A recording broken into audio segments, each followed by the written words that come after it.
Of the City Council meeting for December 17th, and I'll start off with a little bit of a roll call. We got Rob, Rick, here. We got Kathleen, here. Eric, here. Seth, here. Victoria, here. And we have Indra online, correct? Okay. Yes, here. Thank you, Indra. All right, we'll start with the invocation. John Sled, will you please lead us?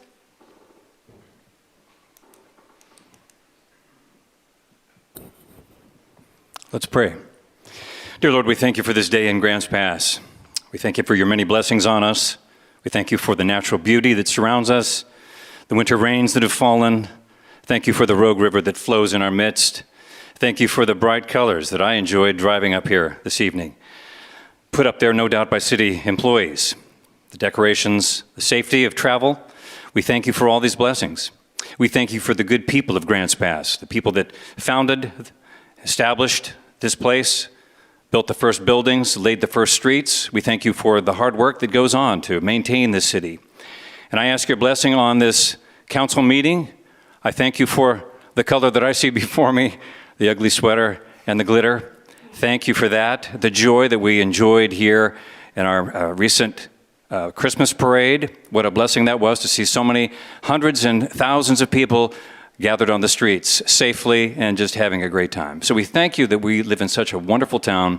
Lord, we ask that this council of this board of counselors would have the wisdom they need to make wise decisions, to keep our streets safe, to contribute to happy homes, safe parks, and just to conduct the business of the city. Thank you for the employees that they manage, and just help them to make the best possible decisions and to have great unity among themselves. We ask in the name of Jesus. Amen. And if you could all please rise and join us in the flag salute. Remove your caps if you have them. I pledge allegiance to the flag of the United States of America and to the republic for which it stands, one nation, under God, indivisible, with liberty and justice for all. Perfect, thank you. So this is actually our last public meeting of the year, and so I thought I'd be a little festive and, wear my beautiful sweater. This is my ode to Arizona, where I spent a lot of my life, and then I got the elf next to me. Hopefully he won't blind you. All right, so let's get this started. First thing on the agenda is ordinance vacating the common property line tax lot 100, 300, 400, 500 maps under 30 or number 350518 DD. And I would be looking to council for a motion for title only second reading or further discussion. Going once. Rob? Yeah, I'll make a motion to pass this by title only, second reading.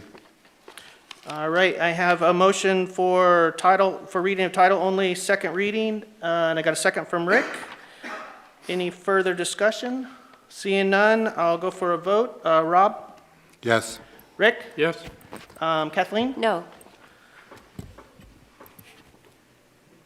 Eric? No.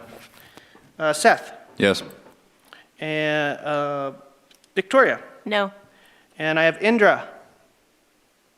Yes. Okay, so I got 4 yeses and 3 noes, so it passes for second reading. An ordinance of the Council of the City of Grants Pass vacating the common property lines between tax lots 100, 300, 400, and 500 of map number 360518 DD. Thank you. All right, next council action is a resolution amending the comprehensive fee schedule for annual cost of living index adjustments and other revisions. And I'll give it over to JC for a slight presentation. Thank you, Mayor. Good evening, Mayor and Council and the public. I have a resolution amending the comprehensive fee schedule for the annual cost of living and index adjustments and some other revisions. Subject and summary, this is a resolution amends the comprehensive fee schedule effective January 1 of 2026 and to acknowledge the CPI-based annual cost of living index adjustments, and there are other minor adjustments proposed by staff. The relationship to council goals is fiscal stability. So as a background, on this Monday, December 15th, in a council workshop, further discussion on the comprehensive fee schedule provided staff with direction to bring back the original revisions proposed on December 3rd.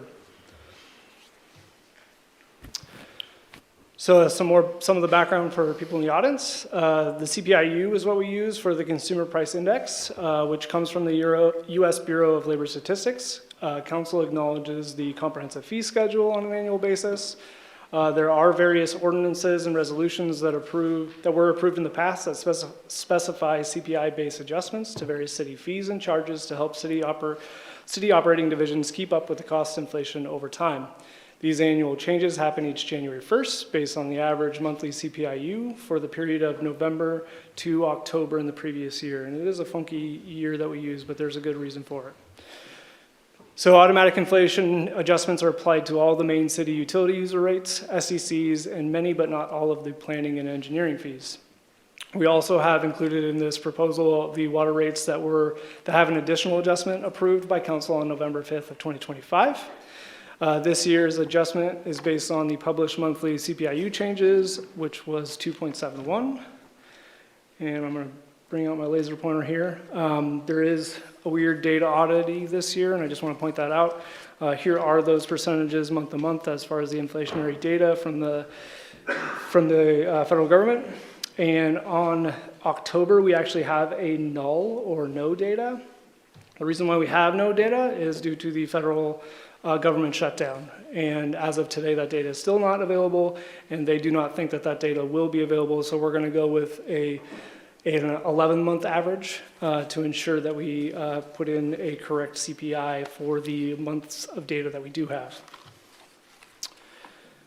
So after the CPI adjustments, here are a list, and I'll go through them, of revisions per department. So in planning and building, on pages 6 through 8, there was a surcharge of $341 added that was applied to all type 3 and 4 land use applications. This surcharge was calculated because of the requirements outlined in Ordinance 255924, passed on March 7th of 2025. Also on pages 6 through 8, changed titles of charges to reflect in that same ordinance of 25-5924. On page 8, there is an increase to the temporary use fees based on a trend in data showing an increase in the number of hours to process these types of applications over the past 3 years. In engineering, in page 20, a stormwater calculation fee associated with new developments utilizing the city engineer to verify calculations are in conformance with the city's stormwater management manual was added. Also on page 20, updated rates on internally billed engineering fees based on current rates for those positions.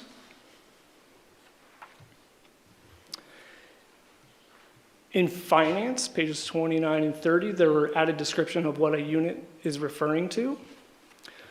On page 29, it included a minimum and maximum amount collected for deposit on commercial and public water services.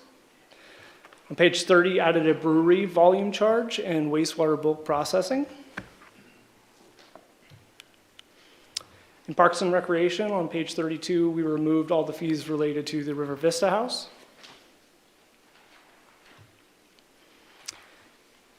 In Economic Development, on page 19, added a new section outlining the special events with the Economic Development Department.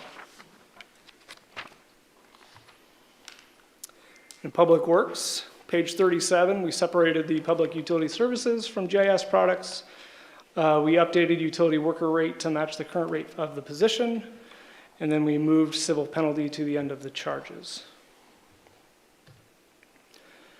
And our call to action is tonight, and there's a potential motion on the screen, and I'll take any questions. Does council have any questions for JC? Rick? So I'm looking on page 30, trying to find the fee for the wastewater bulk processing. And I see for excavation, valley gutter, storm drain.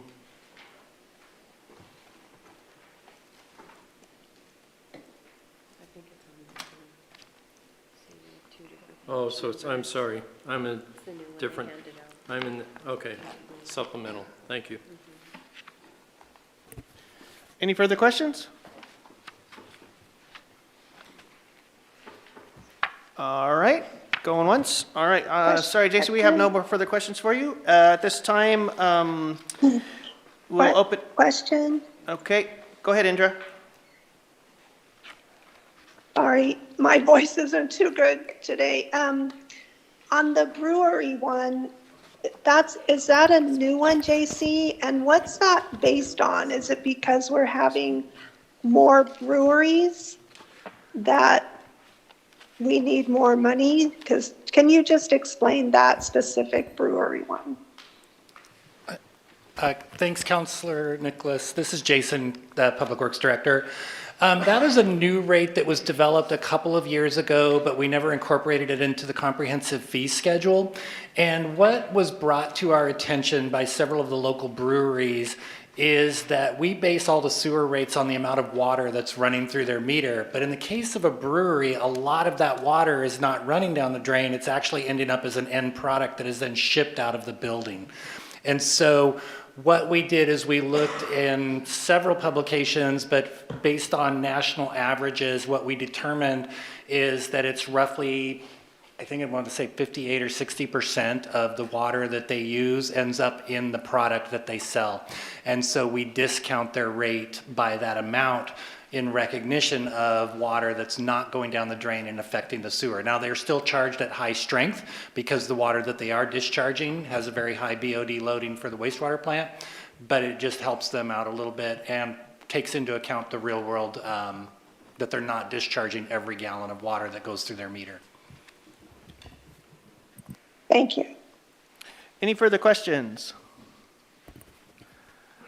All right, at this time, we'll open it up to the public for comment in regards to this topic only. And that topic is a comprehensive fee schedule for annual cost of living index adjustments and other revisions. Anybody from the audience want to speak? All right, seeing none, I'll bring it back to council for further discussion and or action.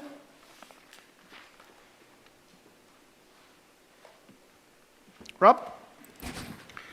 I move to approve the resolution amending the comprehensive fee schedule.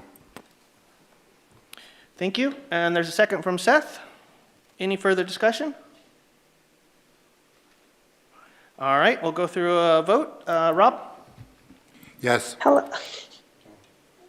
did you have further discussion, Indra? I did just have a quick comment. Okay. Sorry. I'm sorry. I know this is so inconvenient. It's tough for me to be away like this too, but first I want to thank my colleagues for deferring this to a workshop where we could talk about it a little bit more, but it seems like it's just business as usual with collecting fees. And so I just want to state that, of course, I'm not in favor of this motion.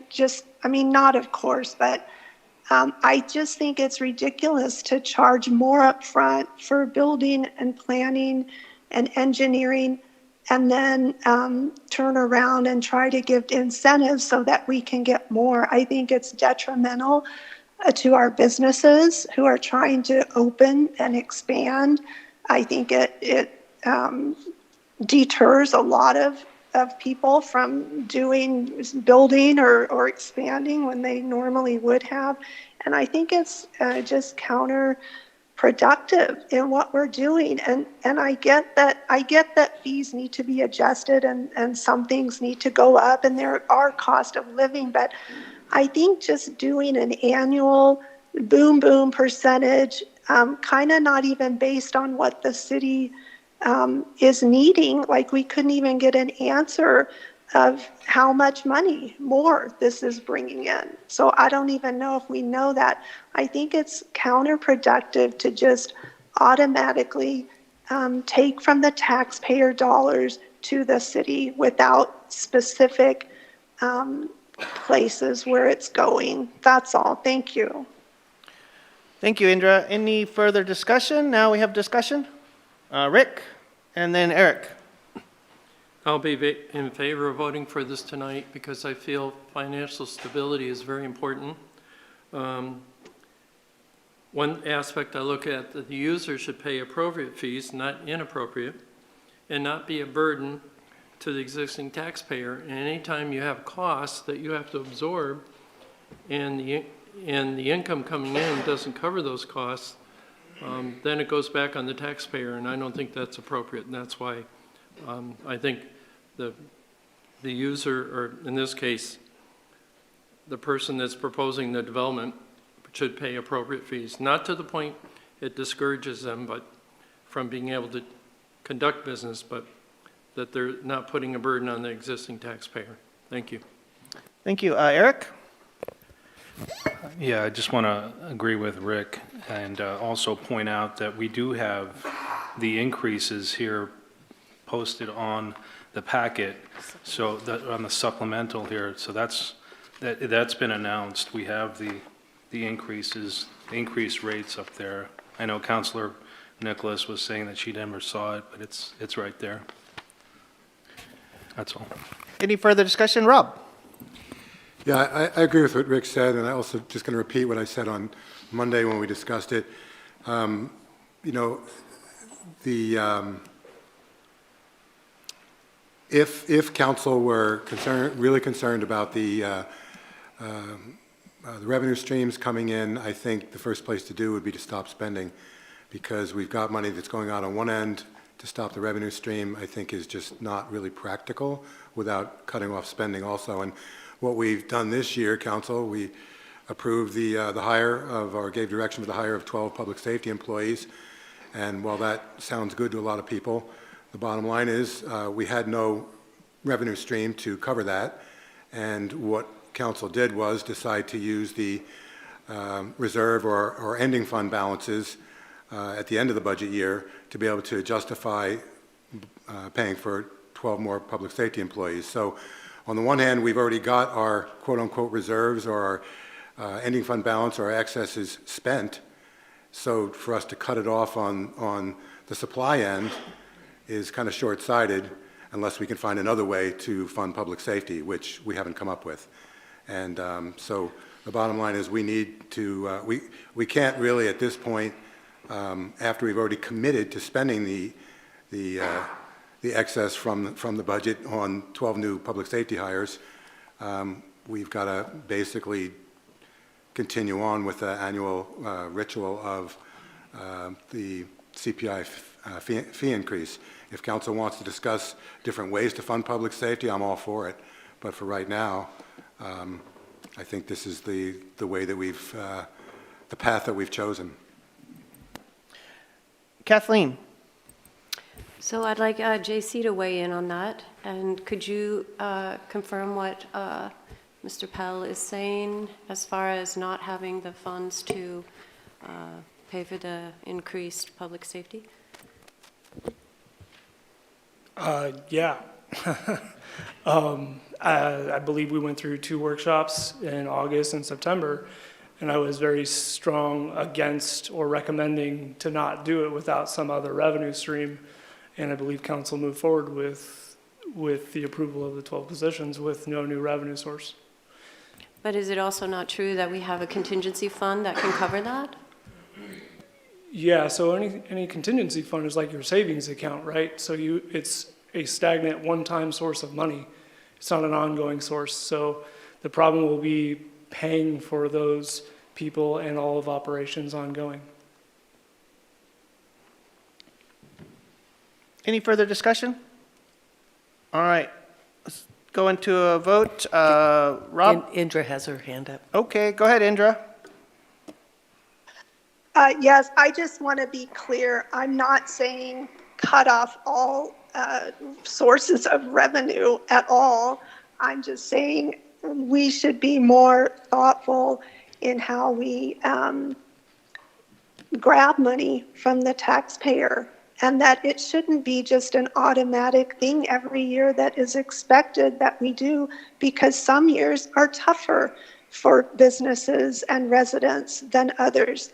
And so when people are not able to pay bills or losing their homes or losing their business, I mean, that might be a time when we actually look at line items. I know it's a hassle and I know it takes time, but in order to say, how can we help people?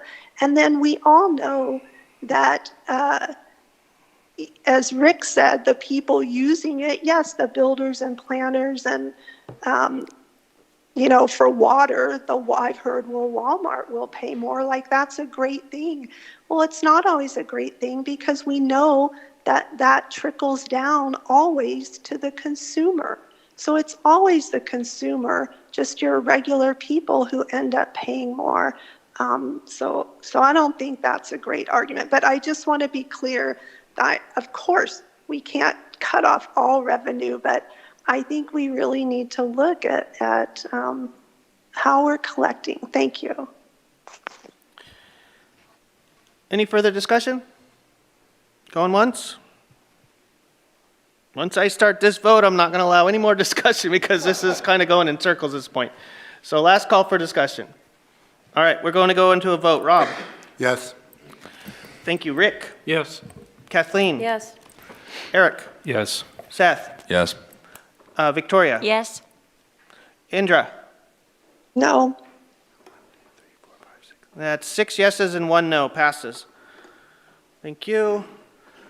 All right, next on the agenda, we have an ordinance authorizing the issuance of water revenue bonds. And I will give it back to JC for a further presentation. Thank you, Mayor. I actually have 2 items in this one presentation because it'll make a whole lot more sense, and I think it'll hopefully condense the URA's portion of the meeting tonight because they both go together. So I'm going to present all the information all at once.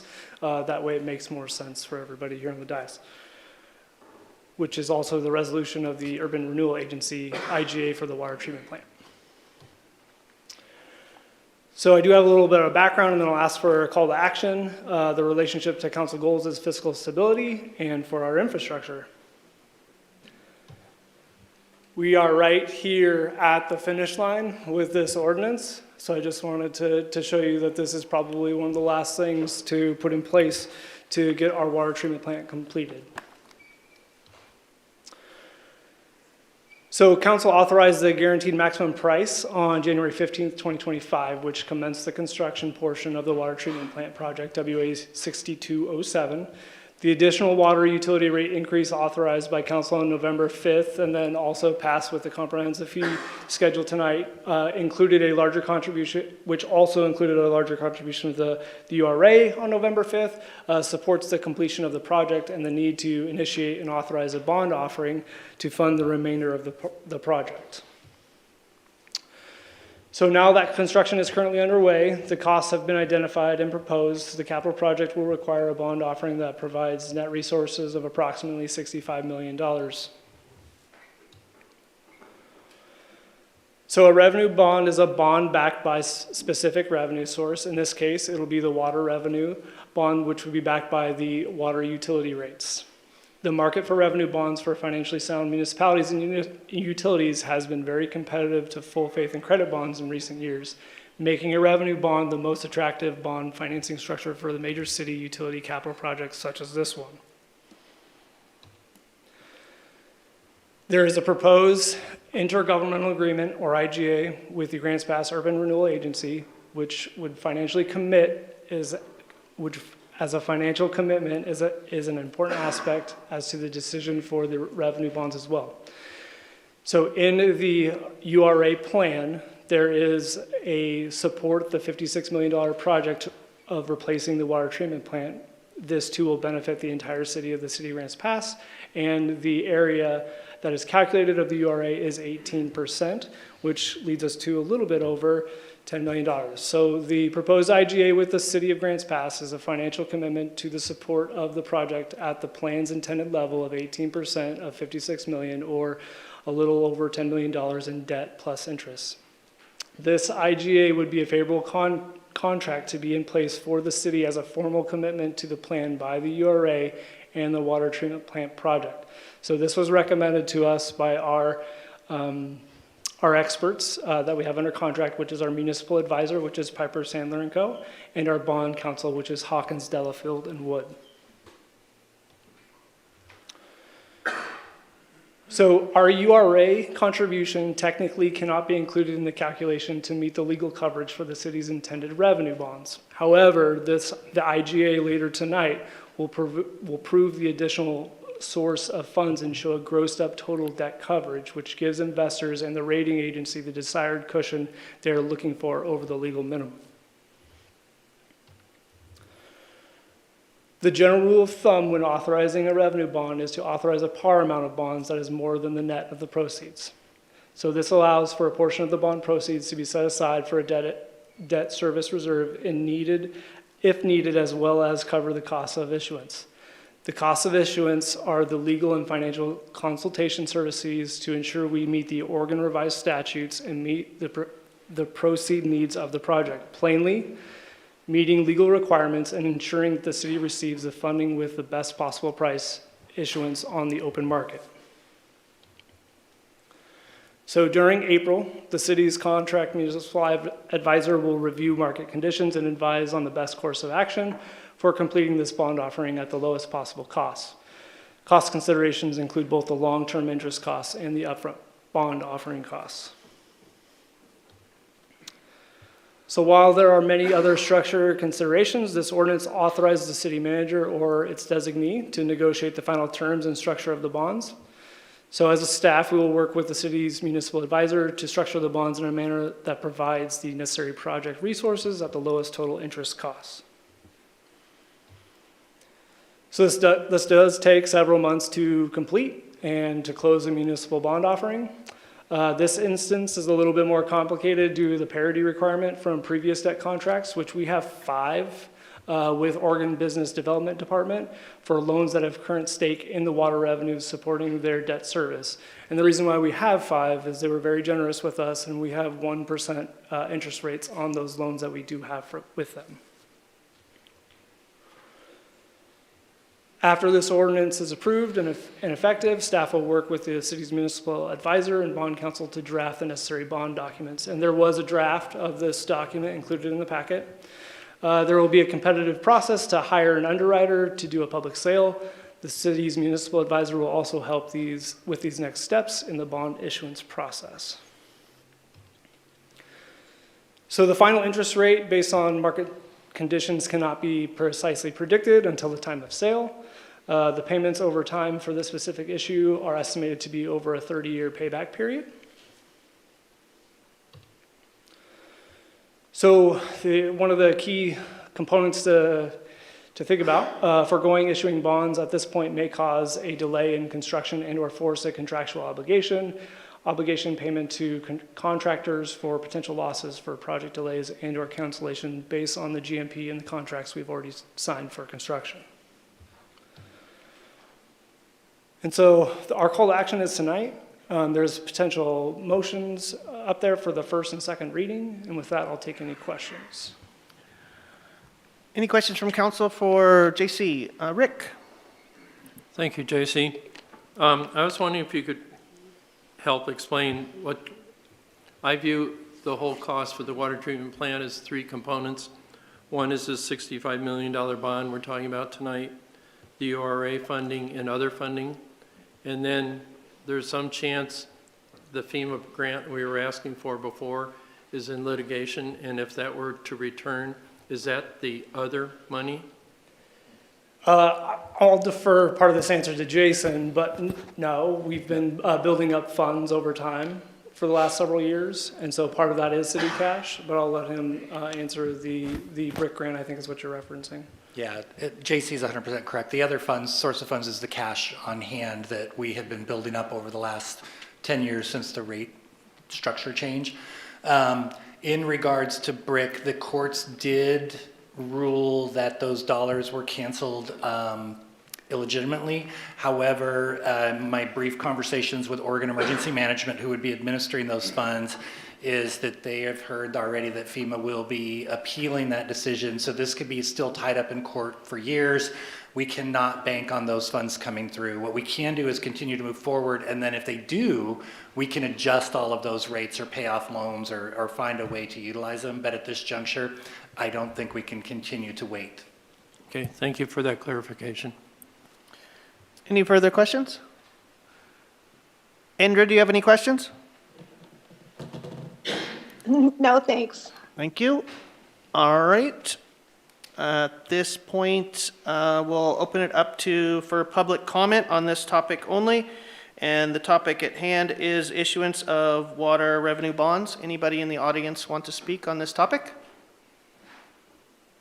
All right, seeing none, I'll bring it back to council for further discussion and or action. Victoria. I move to have the ordinance authorizing the water revenue bonds be read by title only, first reading. All right, we have a motion for first reading and a second from Kathleen. Any further discussion? Any further discussion? All right, we'll go into a vote. Rob? Yes. Rick? Yes. Kathleen? Yes. Eric? Yes. Seth? Yes. Victoria? Yes. Indra? Yes. Thank you. All right, passes for first reading.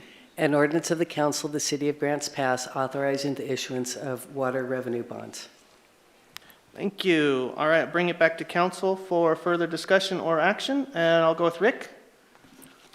I'd like to make a motion to move to have the ordinance authorizing the water revenue bonds be read by title only, second reading. And a second from Eric. Thank you. All right, any further discussion? Go into a vote. Victoria? Yes. Seth? Yes. Eric? Yes. Kathleen? Yes. Rick? Yes. Rob? Yes. Indra? Yes. Thank you. All right, passes for second reading. An ordinance of the council of the city of Grants Pass authorizing the issuance of water revenue bonds. Thank you. Okay, next on the agenda is a resolution awarding Seed Collective Catalyst LLC a grant for the Grants Pass Nexus Incubator. And it looks like Dana's gonna give us a small presentation.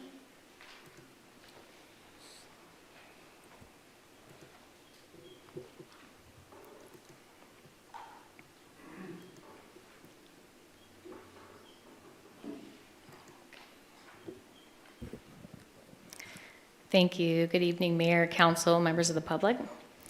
I am presenting a resolution on the Business Incubator grant request.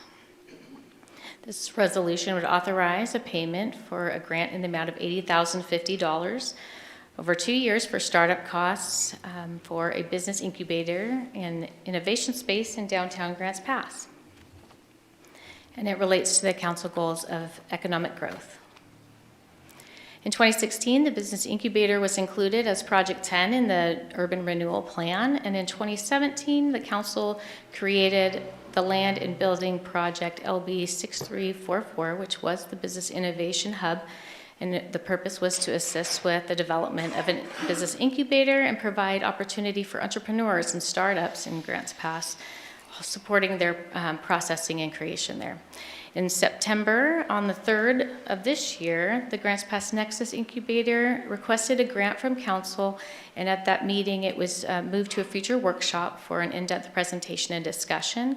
Then on December 1st, at the workshop, Dr. Kim Fries, she presented additional information and answered those questions for the council, and the council voted in favor of granting the $80,050 to the incubator. Just a little bit of background, the Grants Pass Nexus Incubator will be a launch pad for businesses and innovators, youth and entrepreneurs.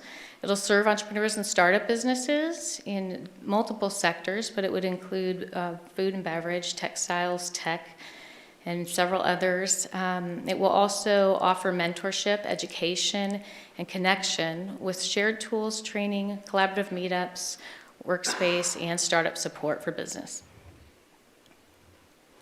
Here's a list of the partners that are supporting this project at the Rogue Community College and the Chamber of Commerce locally, also the Small Business Development Center.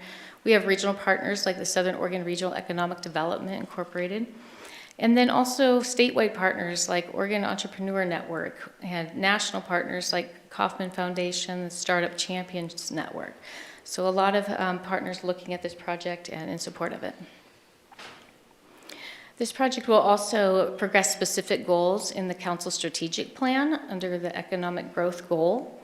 Specifically, 1.1A, the initiative talks about strengthening partnerships and programs that support startup and growing businesses. Also, the initiative 1.4A and B speaks similarly to that, the strategic partnerships that will promote collaboration and innovation and investment in business, and also strengthen Grants Pass's position as a regional center for economic opportunity.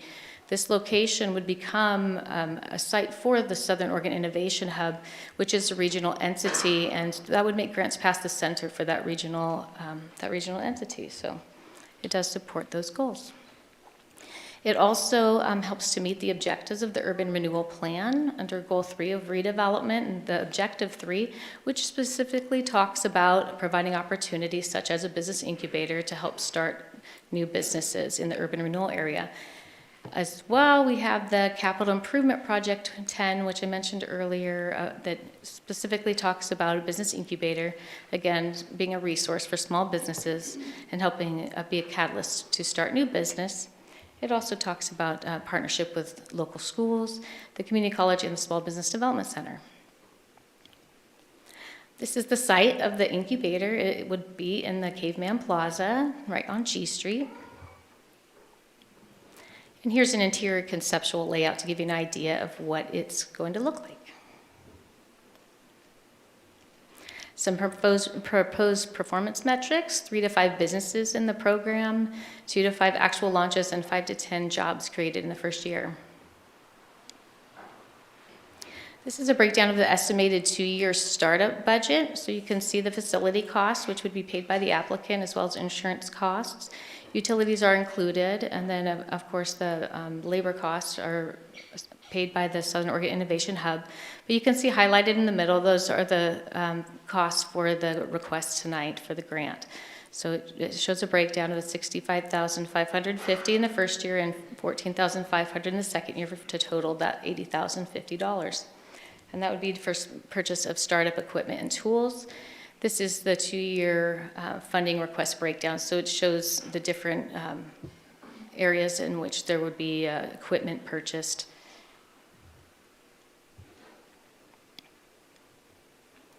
The cost implications, our revenue source is in the FY26 capital budget under LB 6344, which is the Business Innovation Hub. Capital improvements and hard costs are eligible expenses. When you look here at the table, you can see what is available in that project right now is just over $180,000. The current request is for $80,050, and then the remaining would be then just over $100,000 in that project.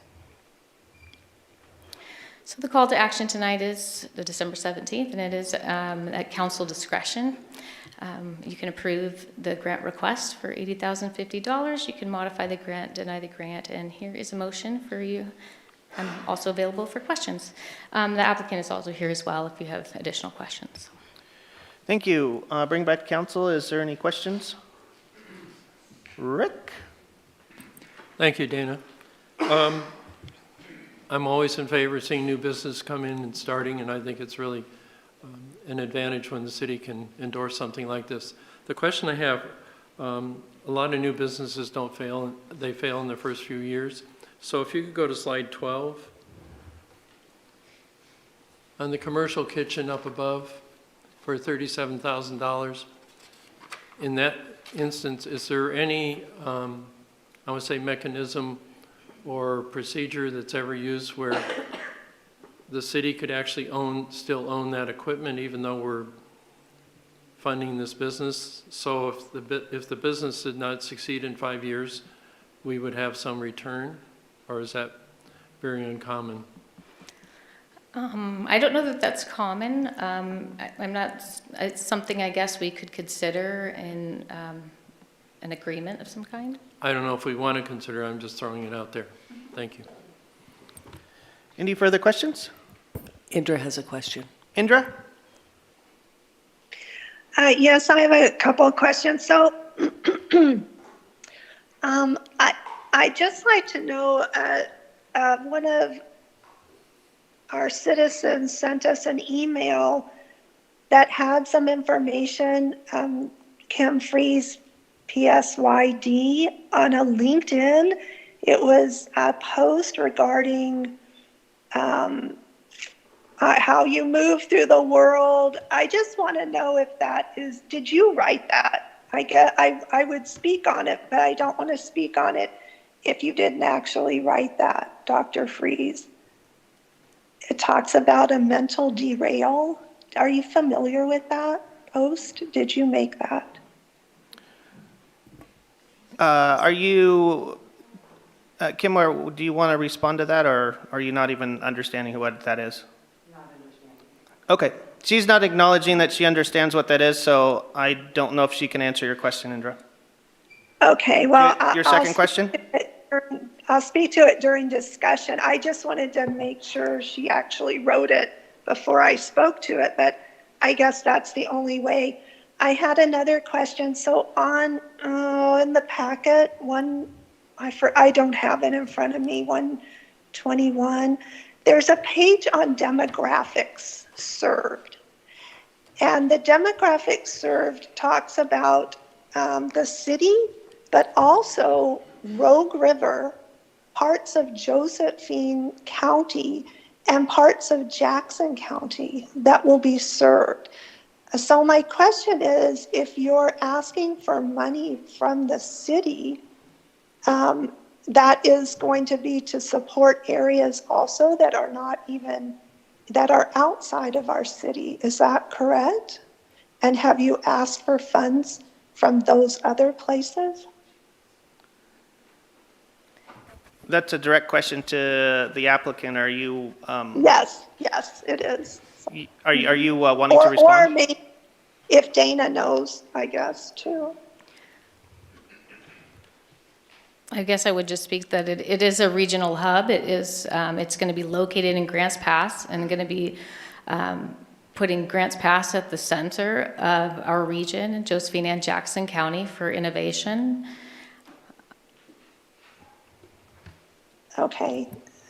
Okay, so our city dollars would be going to Jackson County residents as well, is what you're saying. Along with that, No. you are...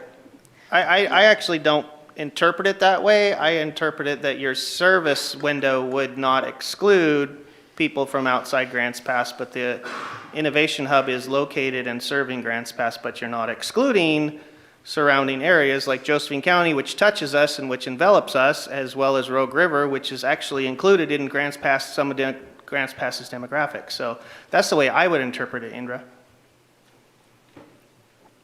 Okay, are you speaking for her?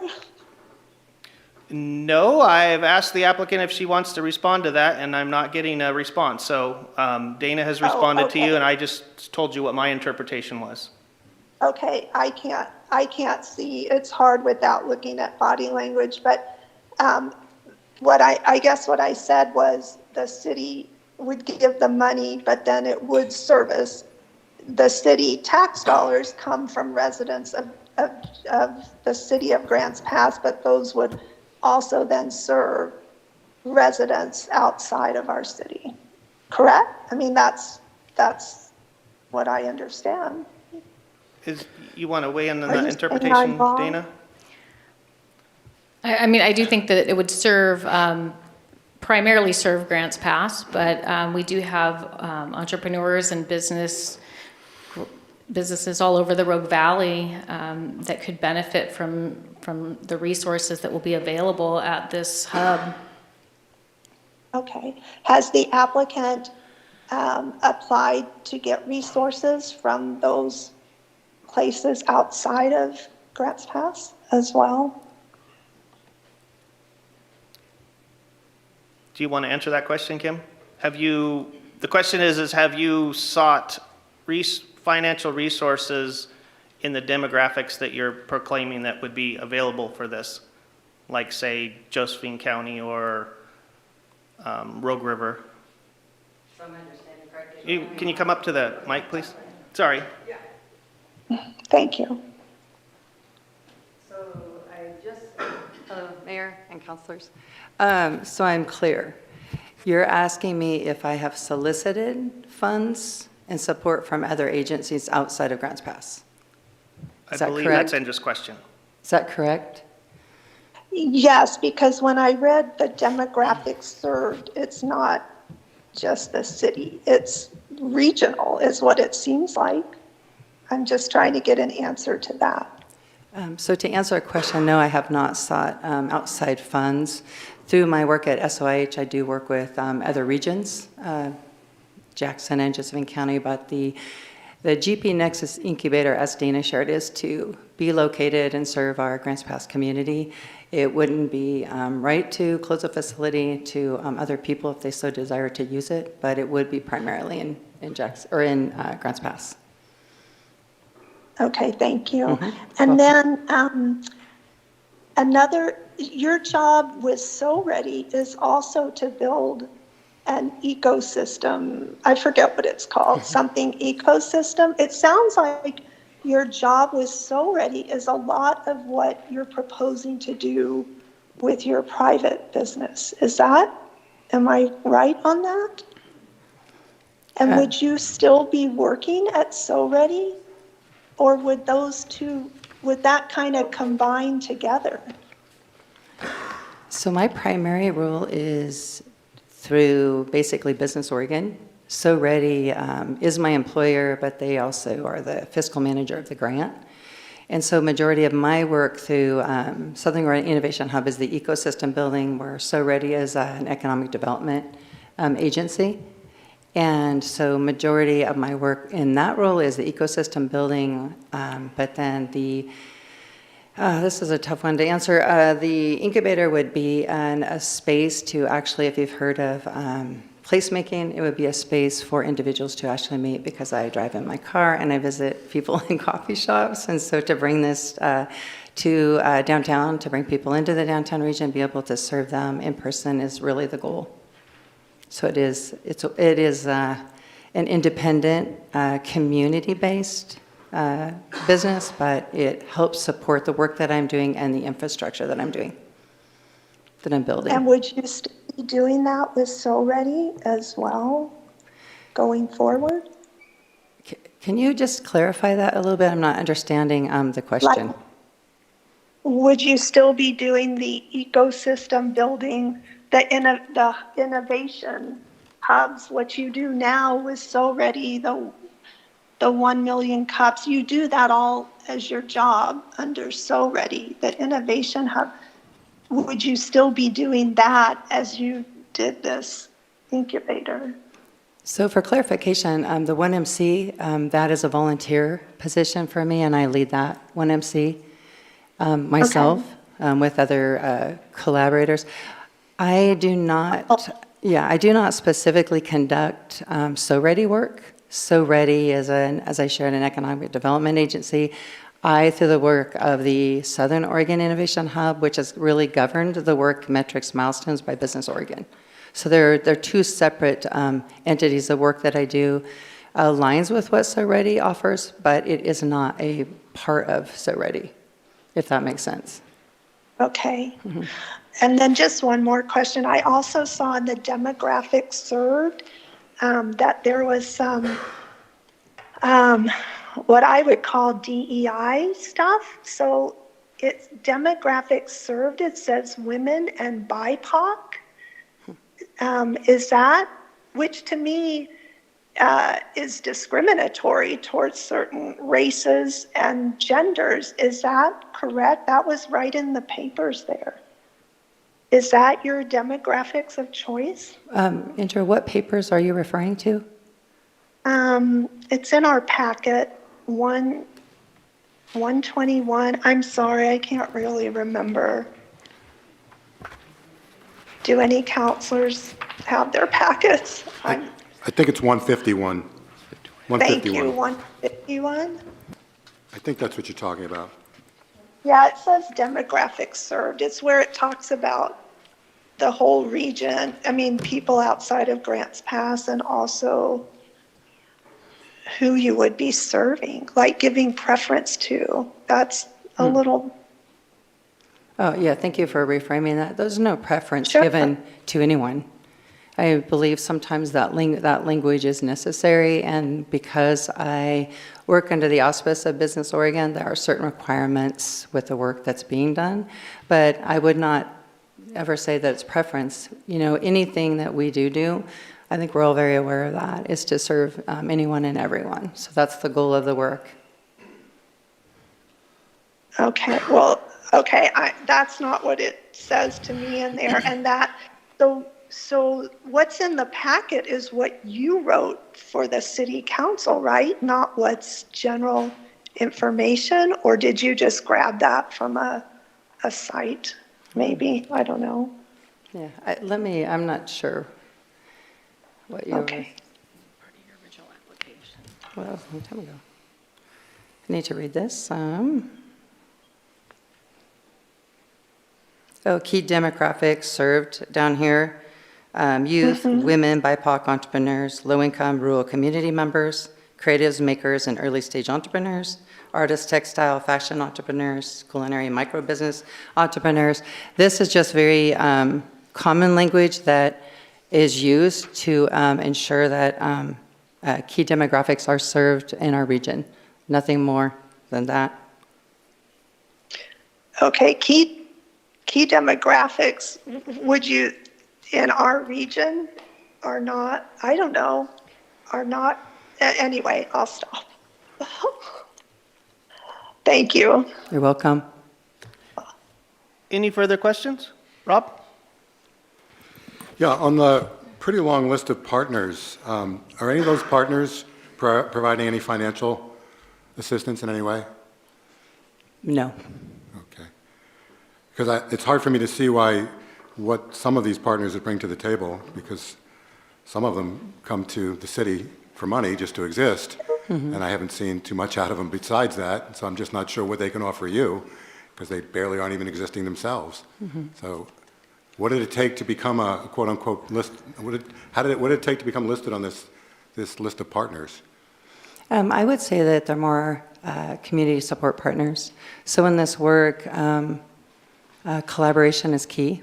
And so any ways that we can help the entrepreneurs succeed is why they're on there. So these are other steps in that startup process, or the support that entrepreneurs need. Maybe it's something that the college offers, or SBDC. The ecosystem work is it's truly, if you envision an ecosystem, it is a system of a lot of moving parts. Each person maybe contributes something else. Maybe it's just partnership with students, or maybe it's a shared workshop or something, but it's an ecosystem as an evolving thing. It's not just really one thing, and not one person could run that whole ecosystem. So they're supportive partners in the ecosystem that provide other resources, education opportunities for the entrepreneurs. Okay, thank you. So you said that, and you said this last time too, and I didn't understand what it meant. Soretti was called the fiscal manager of the grant. What does that mean? So I'll shorten it. When we first started applying for the innovation hubs, then when they were announced with Business Oregon, typically it was economic agencies, development agencies that were the fiscal managers. And I don't have an answer for you on that. But we had a group of us for about 3 years that worked on the hub. And then we applied, there had to be some type of fiscal manager, and so they're 501, I can't remember, C4, there was a certain requirement that they be housed somewhere, and then that they manage the budget and they do those types of things, rather than, because the SOH isn't its own entity, none of the hubs are. They're all supported, like the Metro Hub is supported through Portland State University, so that's just kind of the structuring. So they're just the fiscal manager. Okay, I still have absolutely no idea what that statement means, because it doesn't seem like you know, quite frankly. Yeah. But when you say that they're the fiscal manager, but the fact is, you're not a nonprofit. You seem to be an LLC. You're a private entrepreneur, and yet somehow there's going to be a nonprofit. Soretti is somehow called your fiscal manager, but you can't define exactly how that is. So I'm completely confused as to exactly who's responsible for the money and carrying this out. And, which leads to a second question. I haven't seen any metrics here at all as far as when you would think that you'd be open, when you would be mentoring people, when you would have equipment up and running, when you would have a kitchen available. There's no metrics whatsoever. This is essentially pretty much a blank check with no recourse. Rick talked about possible recourse of having some kind of lien on fiscal assets or something like that, but none of that's been offered or talked about. So I don't understand when you use the word, it already sounds like a kind of an official organization that we can trust because they've been around. I'm not saying that you're untrustworthy, I'm just saying that they've been around, we know the word. But the fact is, we don't even know what responsibility they have or even what the relationship is here, whether they are responsible in some way. And we don't have any metrics for, moving forward, holding you responsible for what you're saying that you're going to do. So I'm really not sure here who actually is other than the city, or the taxpayers, I should say, not the city, the taxpayers who are funding this. I'm not really sure who's holding the bag here if we were to write you the check. So may I ask, when you mentioned SoReady, SoReady is, separate from, this endeavor that I'm taking on. So I'm asking just for a little bit of clarity for you. Was SoReady, SOH is a completely separate entity, unrelated to this startup? So I was just asking you what is it you're looking for from me? I'm sorry that maybe I confused you or something, but again, you mentioned it last time, you mentioned this time, that they're the fiscal manager. It just sounds like they are involved in some authoritative or some relatively important way with either oversight or monitoring or making sure metrics are hit or something. I don't know, but that's why I'm asking. So that's the question I'm asking. What role are they playing, and what are they in any way, shape, or form guaranteeing that you're going to fulfill what what you've promised here, or is that just words? Because I don't get the relationship. Okay, let me answer the best that I can. Southern Oregon Innovation Hub is completely separate from the work that I am doing. Southern Oregon Innovation Hub, I have metrics and milestones that I meet with Business Oregon. SoReady is the holder of the funds and work with me. I do all the reporting. I manage everything. They are the holders of the funds and the budget. I'm not getting any sound. What's that? I'm sorry, it's the holder of what funds? What funds are we talking about? For Southern Oregon Innovation Hub, which is a completely separate entity from what I'm presenting on tonight. Completely different. I'm sorry, Yeah. I don't want to interrupt you, but I also want to make it easier for you to answer me. Yeah. Because I'm not talking about anything else other than the grant that the city would give you, and somehow you've mentioned that SoReady is the fiscal manager of this grant. Okay, well, that was said tonight. Okay, all right, maybe I heard wrong. What role are they playing, and is there anybody who's actually overseeing that you're actually going to fulfill this grant? So you are speaking to the Grants Pass Nexus Incubator, the funding from the city for the $80,050. Who would hold me accountable and who would oversee that grant? Is that correct? So it's, as Dana shared, it's a reimbursable grant, so I would only have access to funds when I was buying equipment, correct? And so I would be responsible for the grant, for all of the work in the space, just like any other business owner would. That would be my responsibility. That would have nothing to do with SoReady. That would be up to me to manage, which I have managed many grants in my lifetime, very familiar with managing grants and running businesses. So does that answer it more clearly? It does answer my question. I guess I'm just wondering why SoReady was called the fiscal manager of the grant if they really have nothing to do with what's going to happen with Grants Pass taxpayer dollars on this issue. It doesn't seem like they're relevant at all to this discussion. But I guess that's enough of an answer there, I guess.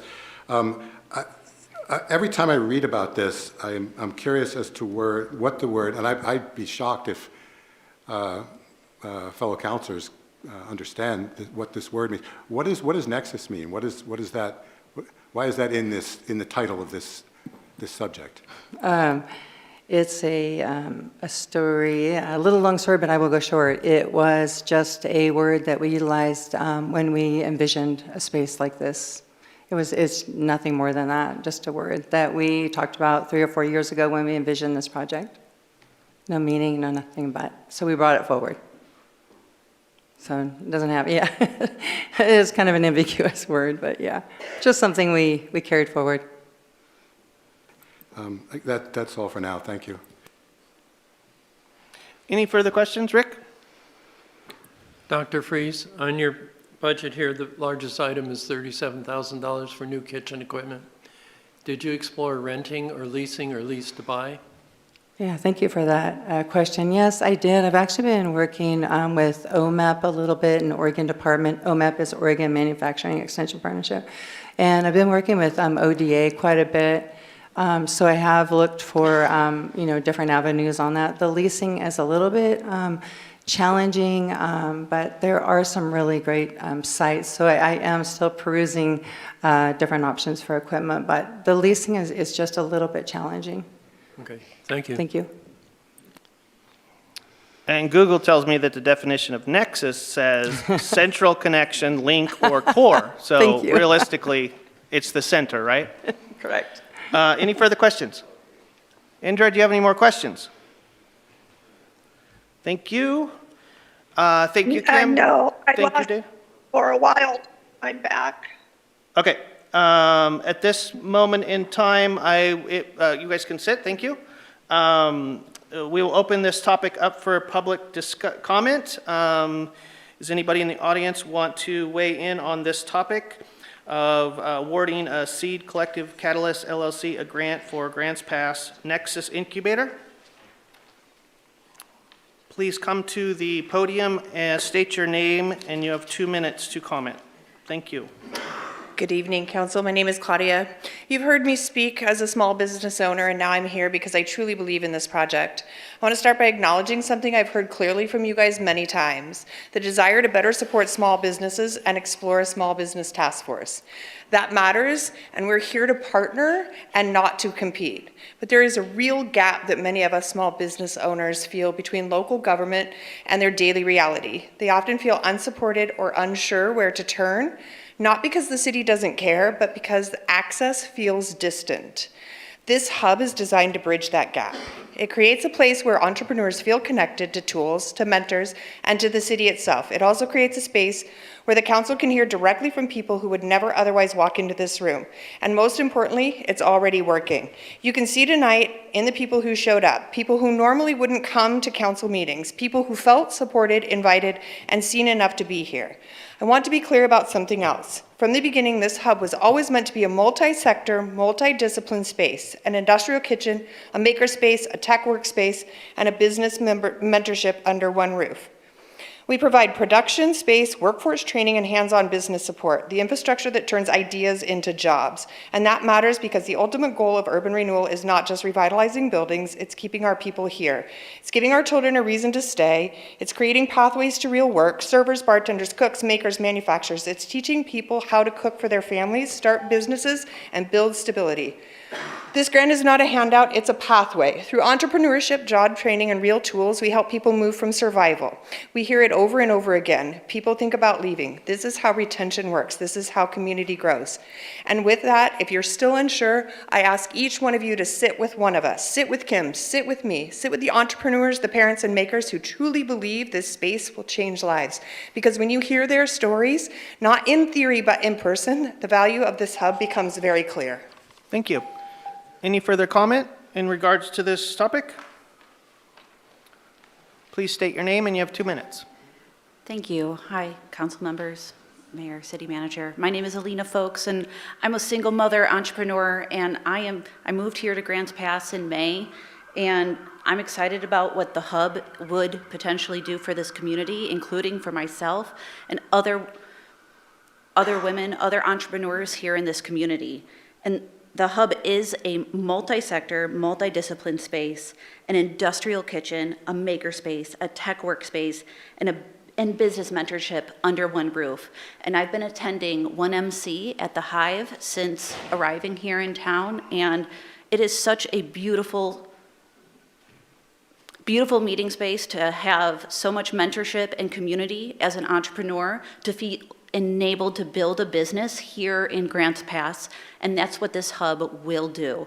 And Kim is exactly the right person to build it, because I see her leadership day in and day out at this meeting that happens, and I'm just so thankful for her as I build my business here. And I wasn't planning on staying here, but now I am, because of this community, because of how amazing these people are in this room with their entrepreneurship initiative and all of that value they're providing for this community. Thank you. Thank you. Any further public comment in regards to this topic? Come on up, state your name, and you have 2 minutes, sir.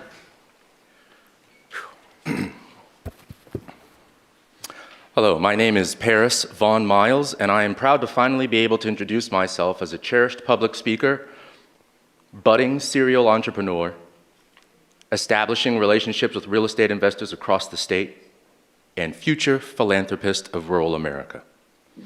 I'm here today because, in spite of my shame, which I wore on my sleeve, in the depths of being lost in confusion, someone said 3 words that gave me a glimmer of hope. Those 3 words were, I see you. I see you, Paris, working so hard to make something happen for yourself. I see you, Paris, showing up for others. How can I show up for you? I see you, Paris. You're just so bright, full of potential in your heart. You're just such a good person, and I want this for you. I just want to see you succeed. I will never forget those words. After all that I've been through and after all the work I had to put in to make a change, someone can finally see me. This did more than strengthen my resolve. It gave me proof. And this was way before what she is doing now. Back when she was my dean at RCC, she called me. It's because of her that I entered competitions and won. It's because of her that I was given an audience before an incredibly supportive group of business professionals prone to support the people of our area. It is because of her that I am currently in communication with a member of the Grants Pass Rotary discussing an official mentorship with someone who has been recognized and awarded for their contributions. And when I drop off the face of the map for too long and need help coming out of a rut, somehow she knows, and she calls me then too. Now, I don't know exactly what it is she's working on here, as I have my own path she has helped to set me on. And thanks to the amazing, loving, kind, supportive, life-altering ways of the incredible Dr. Kim Freeze, one thing I do know without a shadow of a doubt, whatever the jazz music this lady puts her hands on is good for the people. Thank you very much, sir. Any further public comment on this topic? All right, seeing none, I'll bring it back to council. Oh, sorry, go ahead. Sorry, go ahead. Again, restate your name, and then you got 2 minutes. My name is LJ Norman. I'm founder of Norman Design Company. Just got here in June, and I am grateful for this community. The Grants Pass Nexus Incubator Hub is more than a workspace building. It is a multi-sector, multi-discipline space designed around how real communities actually work. In one place, it brings together an industrial kitchen, a makerspace, a tech and remote workspace, and business mentorship that helps ideas move from concept to sustainability. That combination matters for Grants Pass.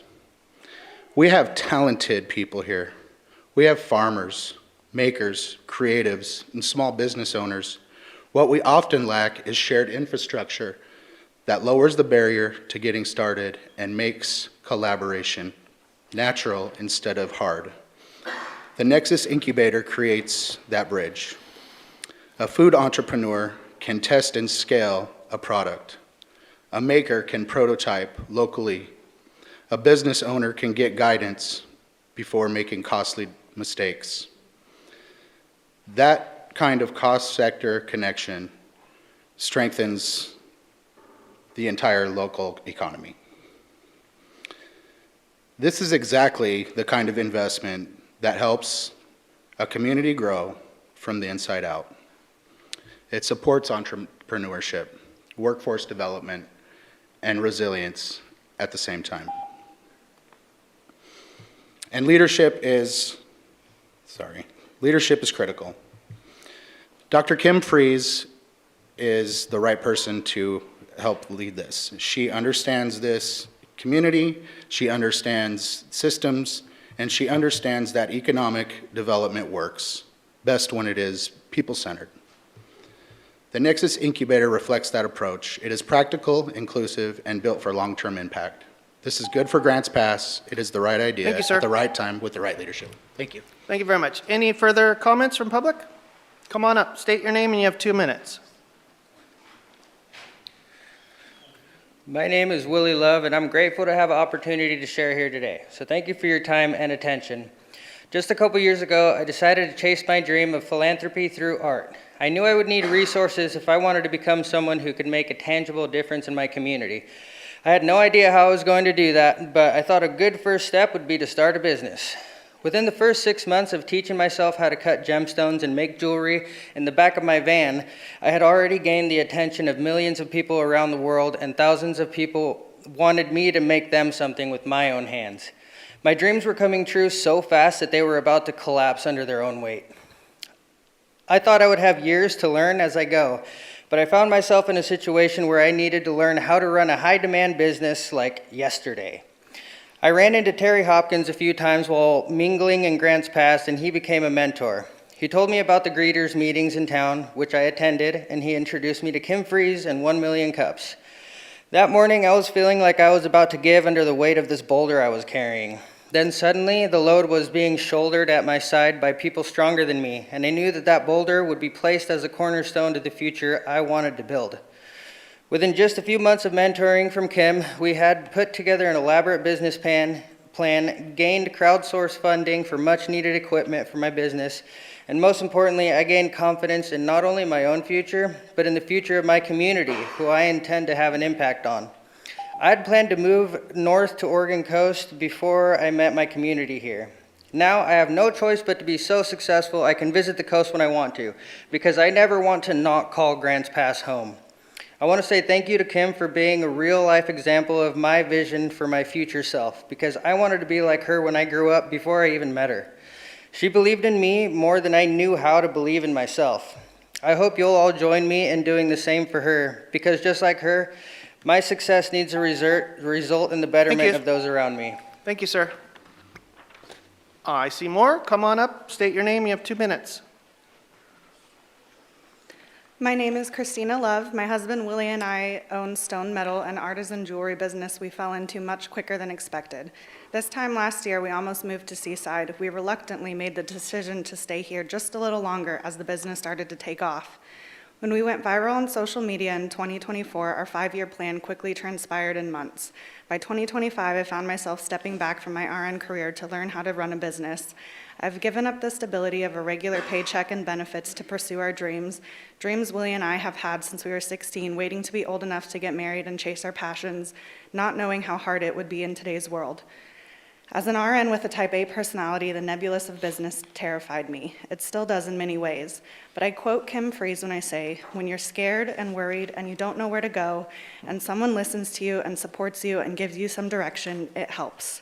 I met Kim in June of this year, and since then my mindset has morphed from fear to hope.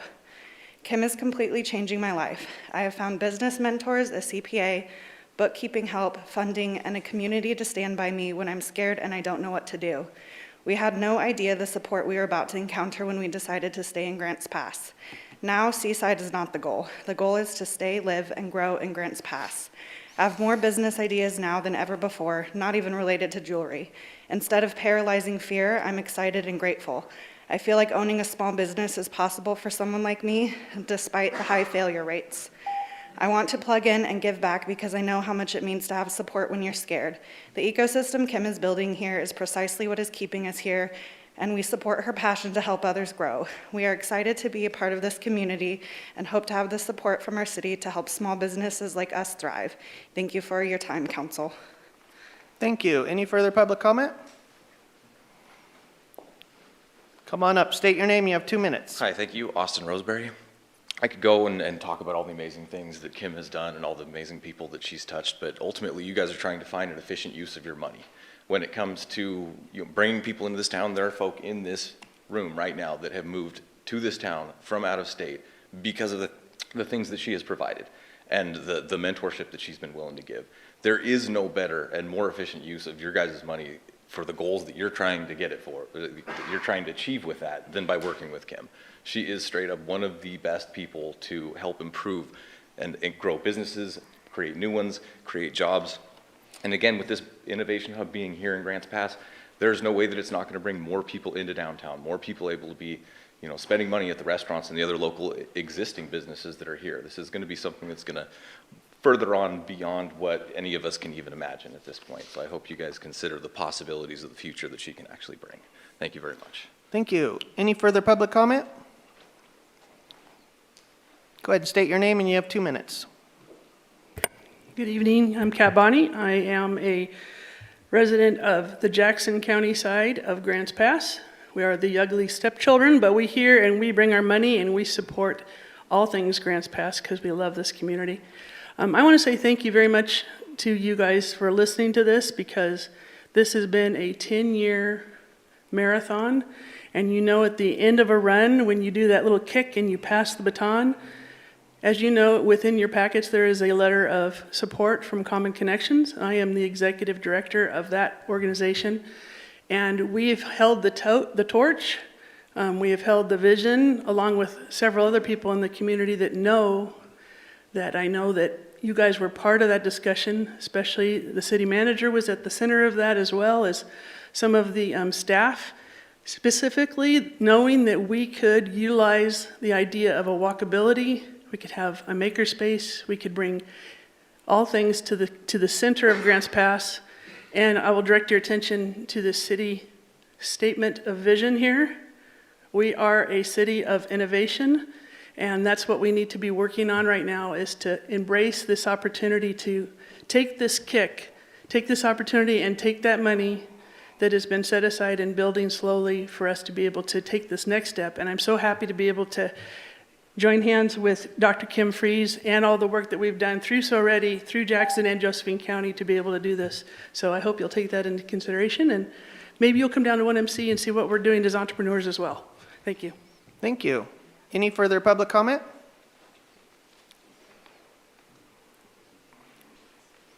Go ahead and state your name, and you have 2 minutes. Lance Colburn. I can't wrap my head around the irony of there are people in our county that pay taxes to the city, so the people who are in the county are ultimately tied to the city. And at some point, when we want to talk about money and funds and where it should go and how it should be, I always find it ironic that the government says, we need our 3%. Guaranteed. Every year.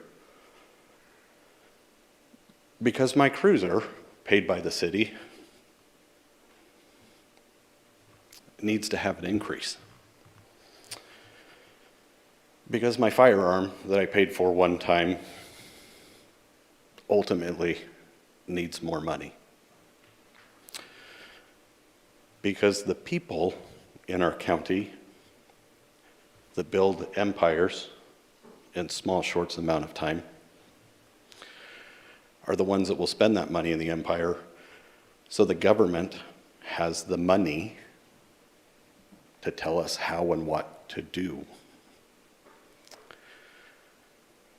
This isn't a personal attack on anybody.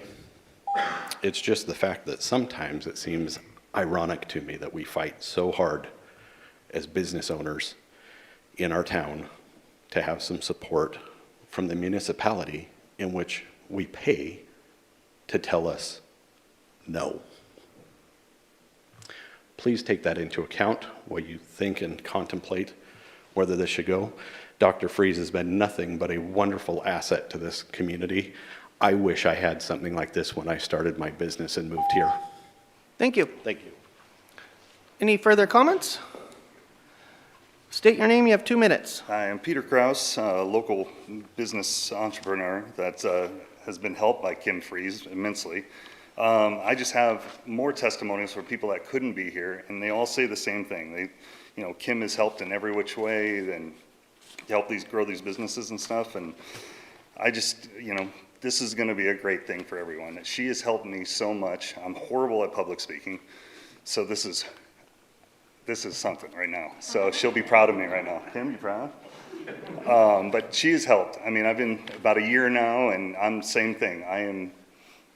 Don't know what I'm doing, but she's helping. And I know I can have, not stand up in front of people and tell them what to do, but I can talk with somebody and go, this is what I learned. And I learned it from her, going to Million Cups, going to, greeters and everything like that. So, this is just a good thing, and hope you guys see it that way. Thank you. Thank you. Any further comments? Go ahead, state your name, you have 2 minutes.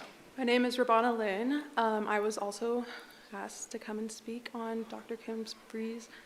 I would rather speak for myself as a lifelong resident of Grants Pass and let you guys know that not so long ago, I was in high school, and the number one thing my friends and I talked about was leaving. And this whole idea that she has going on is incredibly inspirational. I have younger siblings who are still in school, who live here. They're involved with this. They love this. They want to stay. And I think that you guys need to understand that you want to keep your people here. You want the city to grow. As much as people complain about it, this is good. Thank you. Thank you. Any further public comment?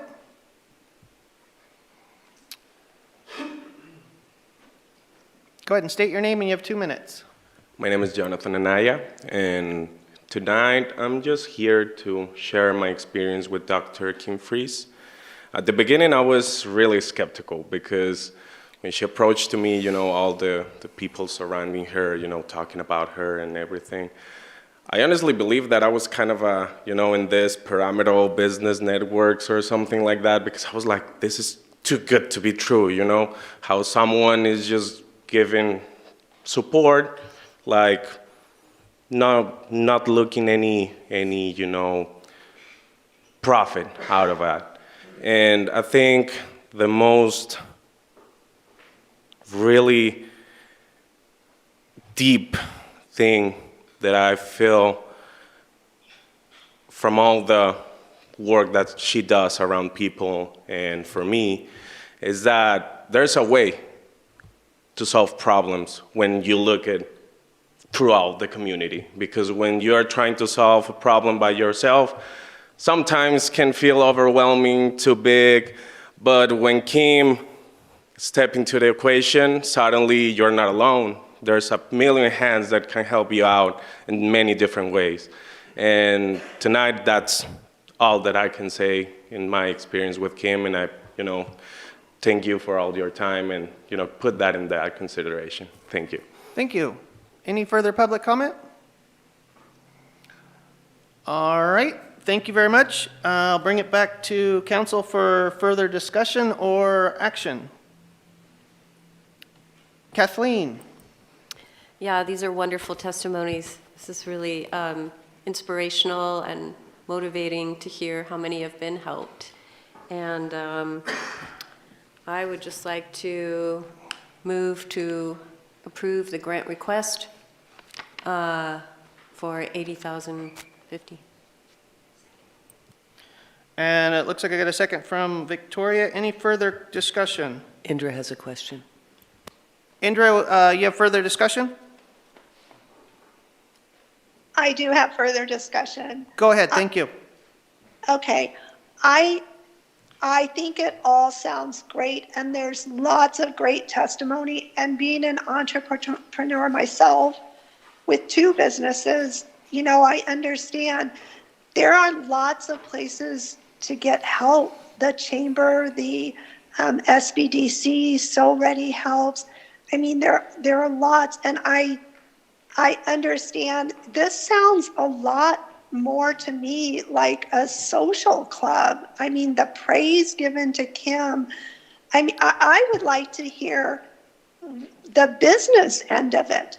So how is that 80,000? Are any of these people who are starting, who she's helped so much, are they now paying business taxes? Are they paying personal property taxes? Are they increasing the revenue to the city at all? Like, I don't hear anything about that. It's almost just like, a dream about how great she is and how great she's helping people, but how is it benefiting the taxpayer?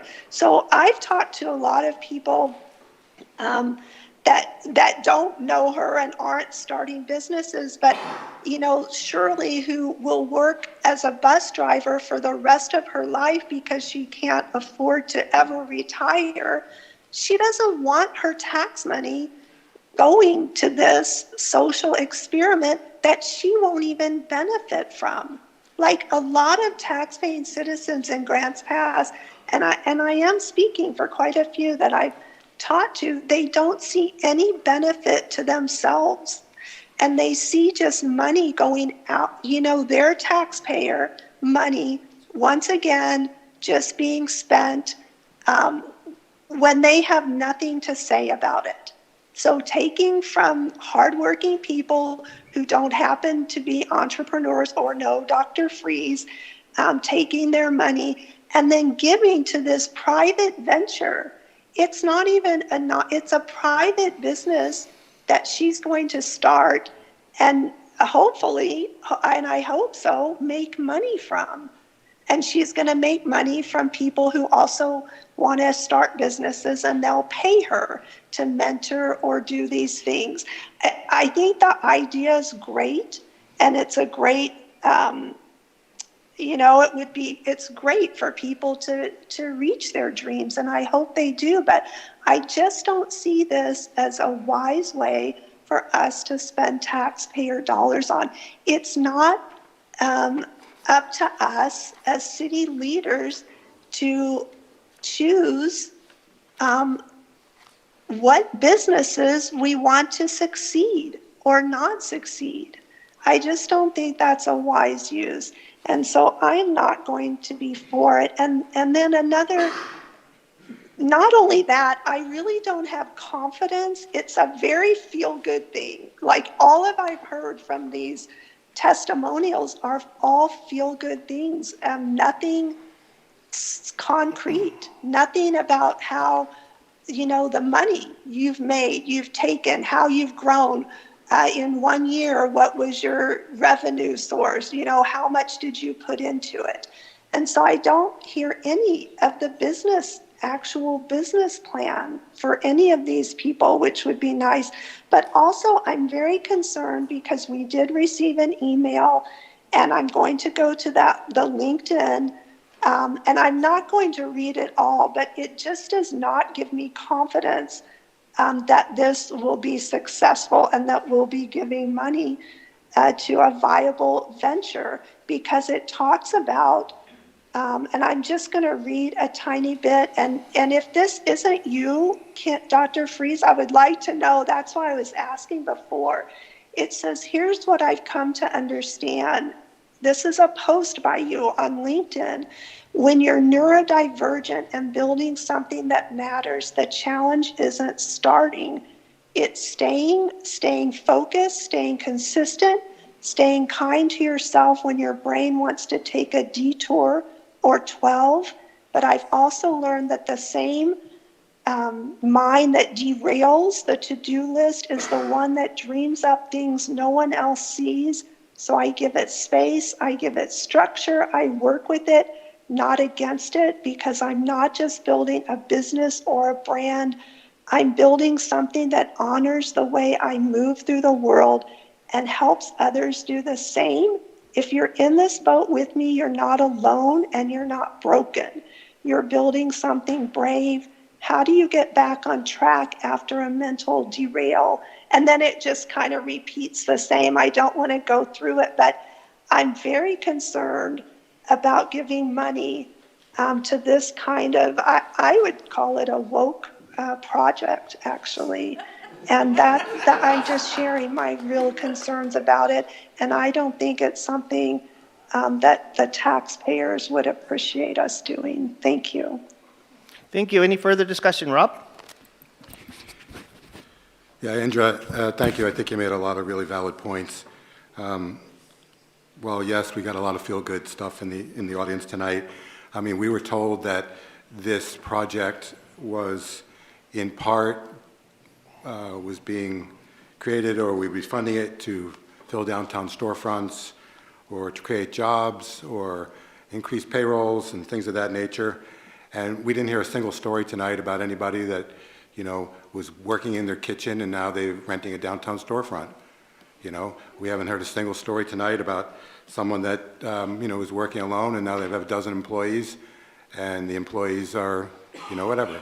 So these types of stories, not a single story came to the microphone, which with stories that I would actually call, we'll say, business success, rather than some, you know, a remake of someone's self-image, which is also important. It's probably a first step, but business success was, we didn't hear anything. We didn't hear any numbers, frankly. You know, the last time Kim was here, you know, she had some figures on a page about increasing our tax base, $750,000 to $1.5 million, and I asked her, where did those figures come from? Like, what basis do you have for that? And she said that she didn't have any basis for it. She didn't know where those numbers came from. So, you know, I think that a lot of what Indra just said was a lot of feel good for sure, and first step is to have people feel good about themselves or to have people believe in themselves, and it seems like, you know, that's being done, at least with the group that's here tonight. But as far as actual any numbers, any we'll say anything that's measurable or anything that's easily measured by an accountant, we really heard nothing. So, you know, while it sounds on the one hand like a really good idea, because people do want to feel good about themselves and you do want to have people like that living here, for someone who's, I guess the last time Kim was here, she, you know, said that she started 23 businesses in 30 years. I asked her just to tell us about 5 or 10 of them. You know, do 5 of them still have employees? Do they still pay business tax somewhere? Do they, you know, et cetera, et cetera? She didn't give us any of that. So, you know, it's, you know, I just don't have, I don't know that I have a lot of confidence that we're going to be able to take feeling good about yourself and actually making dollars out of it and actually filling downtown storefronts and actually paying, you know, having significant payrolls or employees or anything like that. We haven't heard that tonight. The other thing that concerns me is that, you know, when you have people who have, I guess, either a magnetic personality or they're charismatic or they're just really successful, people around them look at them as a mentor. They want to be like their mentor, you know, the example that's set for them. And the example that I'm seeing tonight is that Kim seems to have an idea that she thinks is valuable and then comes to the government to get taxpayer dollars to manifest that private business that she has, not a nonprofit. She comes to get taxpayer dollars to create her dream. And I just wonder if that is also the lesson that her students are learning as well. We have a decent idea, and then we go out and we try to find taxpayer dollars or some way other than our own dollars to create our dream. And quite frankly, that concept for me goes against the DNA in every cell in my body, because I really don't think that going to get taxpayer dollars is a sustainable answer. I think it was much smaller before COVID.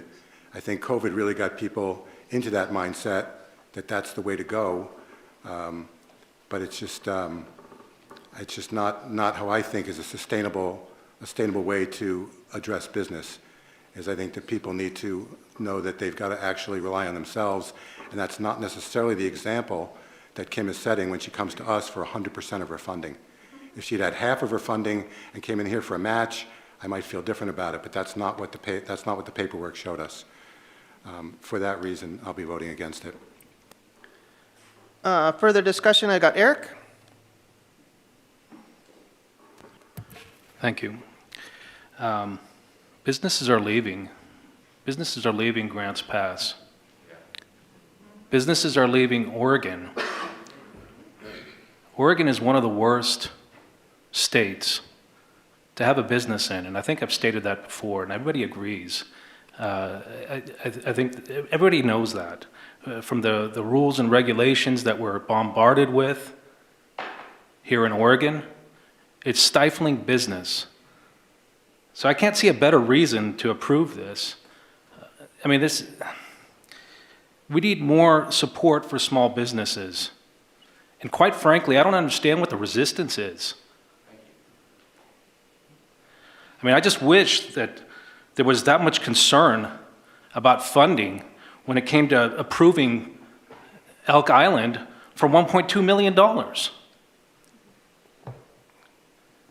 And I wish there was that much concern about that business proposition than this one that is willing to help other businesses and bring more revenue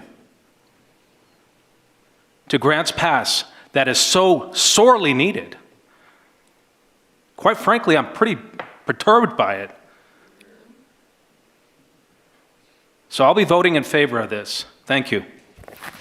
Further discussion, I got Victoria. So I've heard people talk about our need to make sure that we don't need to keep going into contingency to support fire and police. And the only way that we can do that is to expand our tax base. And I see here tonight, and I know there were different people here last time. So this is a large group of people that are coming here or staying here because of the opportunities, and this is one of them, and the trust is there for Dr. Freeze. And that is going to, I just believe it, and I've heard it from you guys, that it is going to expand our tax base. And I have heard people here talking about it was either tonight or the last time, about how they are expanding their businesses. And they are deciding to stay here and go other places for vacation rather than other places to start a business. So we have money set aside for this exact purpose.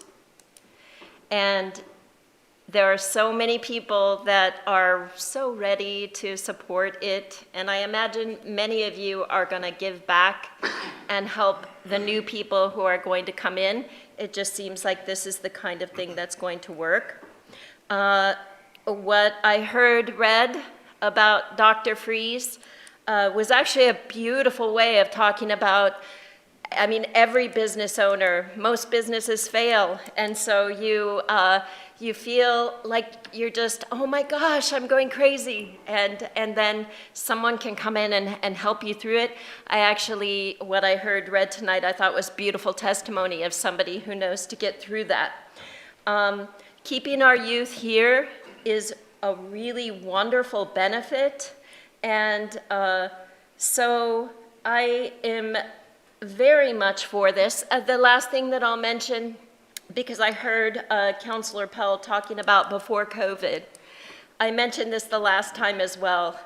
Our country got broken with very bad policy that broke the back of businesses. And we as leaders here, the decision we have here is going to help innovate to get people back to that entrepreneurial spirit. That's who I am at the core. I am, the backbone of America are our small businesses. And I'm not for, let's just perpetuate the feel good or whatever. Let's show people like there was two young men who came up to the mic tonight, I think, that talked about philanthropy, that they would like to build their business with the goal of being philanthropic in the world. And we have seen businesses come out of Grants Pass like that before. I would say Dutch Brothers would be one of those. And so I think we have there's just something about here, but at this point in our, where we are right now in the world, small business entrepreneurs are gonna need a little bit different, innovative ways. And then I would just say, get back to that American entrepreneurial spirit. I'll just end by saying America is the greatest country to have ever existed, and the small business owners made it that way. And so go out and do it, entrepreneurs that I heard here, the ones that I heard before. And thank you for coming, Dr. Freeze, to meet this exact need that was, the city designated this money for this exact purpose. So I'm very much for it. Thank you. Any further discussion? All right, we'll go into a vote. We have a motion on the floor to approve the awarding the grant to Seed Collective Catalyst for Grants Pass Nexus Incubator. Rob? No. Rick? Yes. Kathleen? Yes. Eric? Yes. Seth? Yes. Victoria? Yes. Indra? No. All right, there is 5 yeses and 2 nos. The resolution passes. Thank you. Next on the agenda is a resolution creating new job descriptions and amending the non-bargaining classification plan. And it looks like Aaron's going to lead us in a presentation.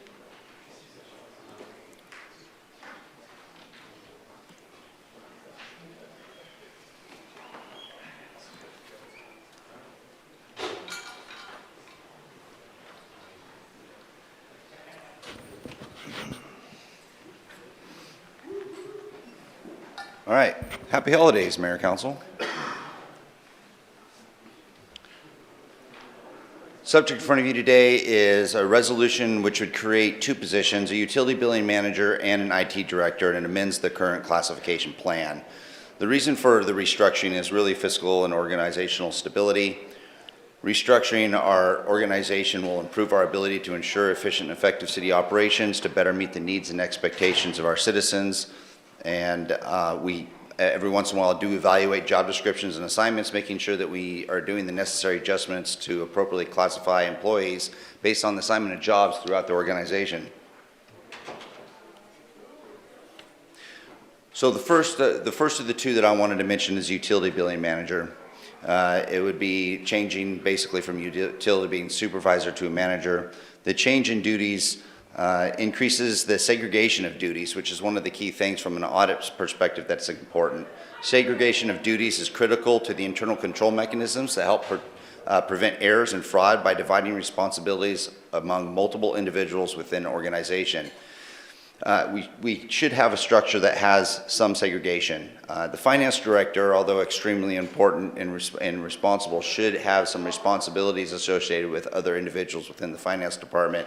Currently right now, for instance, like the financial systems administration, banking signing authority, and financial reporting oversight should be designated in more than one location.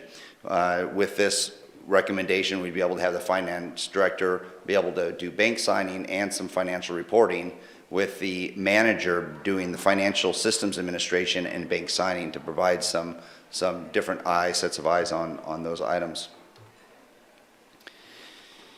We've had a lot of changes and additional increases in usage for things, for instance, like our Tyler system that we have, and the utility billing manager would primarily be the main holder of the responsibilities for those internal systems, which I have listed here, along with the external connections that we have mentioned here. And the position would include those responsibilities. It's important to note that this position really would have a high connectivity throughout the organization, as they already do, providing some of these services. So it fits in excellent with our current system. So what I'm asking for is a restructure of the plan. I'm not asking for another FTE. I think that's an important point. We're needing to reclassify this position due to job duties and responsibilities and segregation of responsibilities within the finance department. So we'd be creating a new job description, which is the utility billing manager. We are not adding a full-time employee. With this reclassification, we'd be looking at an annual increase of about $7,000 to make this occur. The second position that we're looking at doing a reclassification is Information Technology Director, which is currently the manager. As you are well aware, IT is one of the fastest changing and moving systems out there. We've got so much going on, and the requirement for information technology services within the city of Grants Pass is growing. It used to be we had IT was the men and women that would come by and fix your computer and go, all you need to do is push Control /F, defrag, whatever, and it was all this kind, and it was simple. It was, or just push this button with more robust securities and response plans. When it comes to policy development, because of all the changes that are occurring, especially in IT and artificial intelligence, we need the IT technology, information technology director to have some focus on policy, especially artificial intelligence, as it relates to technology for the city. Other things like the utilization and dependency of technology through equipment and communications become an imperative for day-to-day operations. IT technology is really involved with almost everything, especially emergency management, and we need to make sure that we're able to provide emergency management operations across the board to everyone. And so the position itself has outgrown the manager role and has really moved into information technology director. Again, this is not creating this is not asking for a new full-time employee. It's just creating a new job description. The cost for this with the current salary structure would be an additional $9,000 annually. Your call to action is for today, and your alternatives are there, and there's a potential motion in front of you. Mayor, with that, I conclude my presentation. Thank you, Aaron. Any questions for Aaron in regards to this topic? I got Rob. Yeah, I need a little clarification before I go into another question or comment. But so the first one, the utility billing manager, it says the creation of this position does not delete the customer service supervisor, as future changes in staffing may require future department. The creation of this position does not add a full-time equivalent. So it seems like really simple arithmetic. We're adding one, not taking away the other, but how is it not adding a full-time equivalent? So I'll answer that question because it's my department. So I want to have the flexibility if in the future that we need to downgrade that position and create other positions off to the side, that we don't lose that classification. And so I don't want to delete the classification in the future, but I think it's impertinent for our current operations that we do have a utility billing manager. Okay, so with both positions then both would be funded next year in the budget? No, only one of them would be. So I would be removing the utility billing supervisor. Not funding. The supervisor would not be funded. Correct. Okay. So on the other position, the other job, it says same deal, does not increase full-time FTE for the city, but it does remove the IT manager from the classification plan. So one we're removing and not adding anything, the other we're not removing and not adding anything. It really relates to the ability to provide flexibility for the future. We definitely do not see a need for an IT manager with the development of the director position. But with the creation of the manager for utility billing, we still see a potential need in the future for a potential supervisor, depending on how growth goes. And so we wanted to have that there, but unfunded. So getting back to, maybe someone can help me explain this. So understand this. On the IT director, generally, I think I followed the words on the page, and I generally think I followed your explanation. The utility billing manager, to me, those first two paragraphs are a nearly incomprehensible word salad. The words there are, I defy almost anybody to understand what those words mean if they weren't the ones that wrote it. I mean, it's just, it's mind-boggling. So can you, again, try to paraphrase or explain in any kind of simple terms what that first paragraph means? I mean, it's just got, I mean, I'm just confused, you know, as to. You can blame me for that. I mean, it's nuts. So, plainly speaking, over the last 20 years, an individual has resided in that position.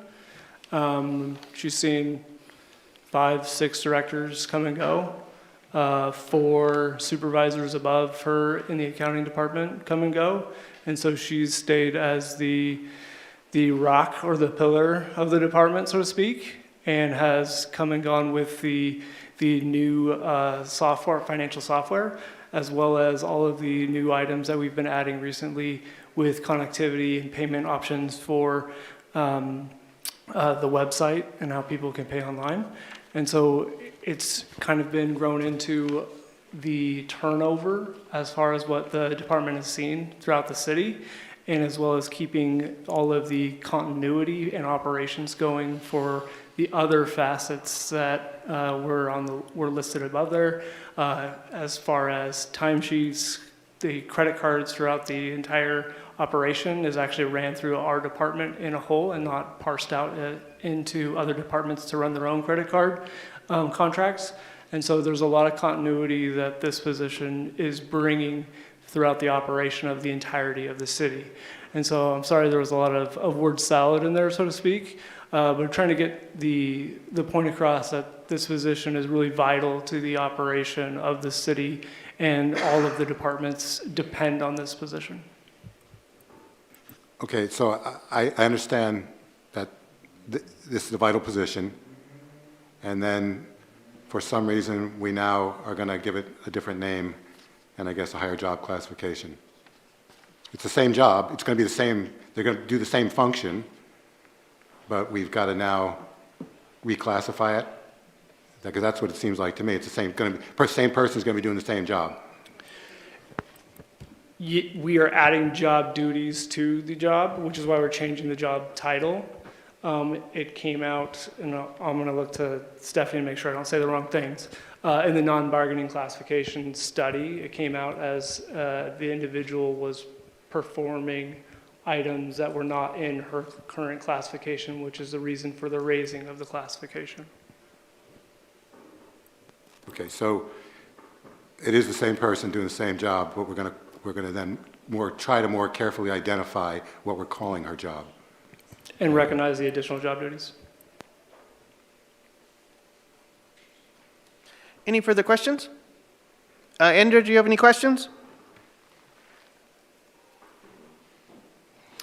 Any further questions from other counselors?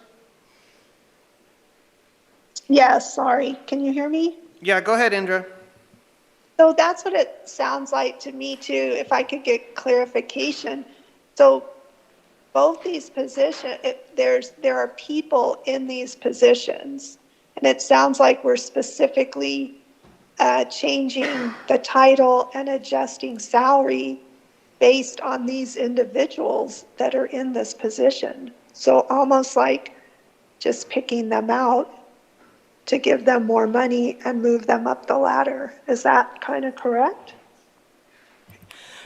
No, this is creating 2 new job positions that have additional duties attached to those job descriptions. Based on what current individuals are doing, we're recognizing that the current jobs do not adequately reflect what's being expected of a position, and the new job descriptions would better reflect those job duties. We just happen to have 2 people that are currently performing some of those, just they're performing duties that are outside of the scope of their job description currently. And this is taking formal Is there action. anyone else? Is there anyone else in the organization that can do some of those and then they stay at their current salary?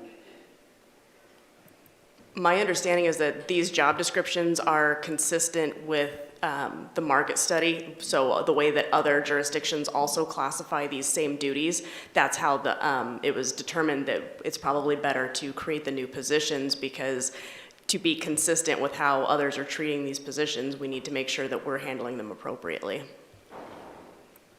Did this come out of the consultant's work when we did the whole salary structure thing? To some extent, I think there was some recognition up front that there were some positions that need to be looked at very carefully because the job descriptions were outdated compared to what was being done. So when the consultant did her study, they filled out questionnaires, and the questionnaires identified a number of those job duties, and they took those and went, oh, in these couple of positions, we definitely need to update the job descriptions. So it was along the same lines as the market study, but it had more to do with collecting the data and using that data for a secondary purpose. Okay, did we look at all at what I suggested? Did we look at all as well? Can we divvy up the job duties so that people we already have are doing the same job, but we don't have to pay $9,000 or $7,000 more for it? From the IT perspective, there really isn't. That's a responsibility at a level of a director level position that we're needing that job work done. And so there isn't a way to divvy out that responsibility without potentially impacting other positions within that division or department where they may be working out of class and we would need to reclassify them. So we're trying to do that and house those major policy and other issues with our IT director position. Go ahead. Yeah, and I'll just allude to the first part of Aaron's presentation there about the segregation of duties. So what he was talking about is the system administration. So system administration is the back-end programming that allows and controls who has access to what. So potentially, you're right, I potentially don't have to assign those duties to her and I can have those. However, I have control of all of our bank accounts, all of our financial reporting aspects, and then I would potentially have all of our administrative rights financially in a software system. There would potentially be nothing to stop me to preventing fraud. And so by assigning these duties to another person, it creates a segregation of duties to where I am limited and cannot potentially practice fraud.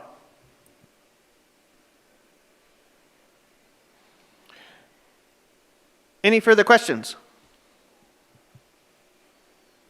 All right, seeing none, at this point in time, we will open it up to public comment in regards to this topic, which the topic is creating new job descriptions and amending the non-bargaining classification plan. Anybody from the audience want to speak on this matter? Go ahead and step up to the mic and state your name, and you have 2 minutes. Rika Brown, Grants Pass. It finally came out. They're trying to keep the embezzlement down. And that's a good thing. You gotta, like they say, you gotta separate duties but also, have other people watching you when you're handling a lot of money. And we've had a lot of embezzlement cases in this city, various businesses who do not pay attention to this. They think they can trust whoever it is that's taking care of their money, and it doesn't work that way necessarily. So I'm glad to hear that you're doing a little separation from the money. Thank you. Any other public comment? All right, seeing none, I will bring it back to the council for further discussion and or action.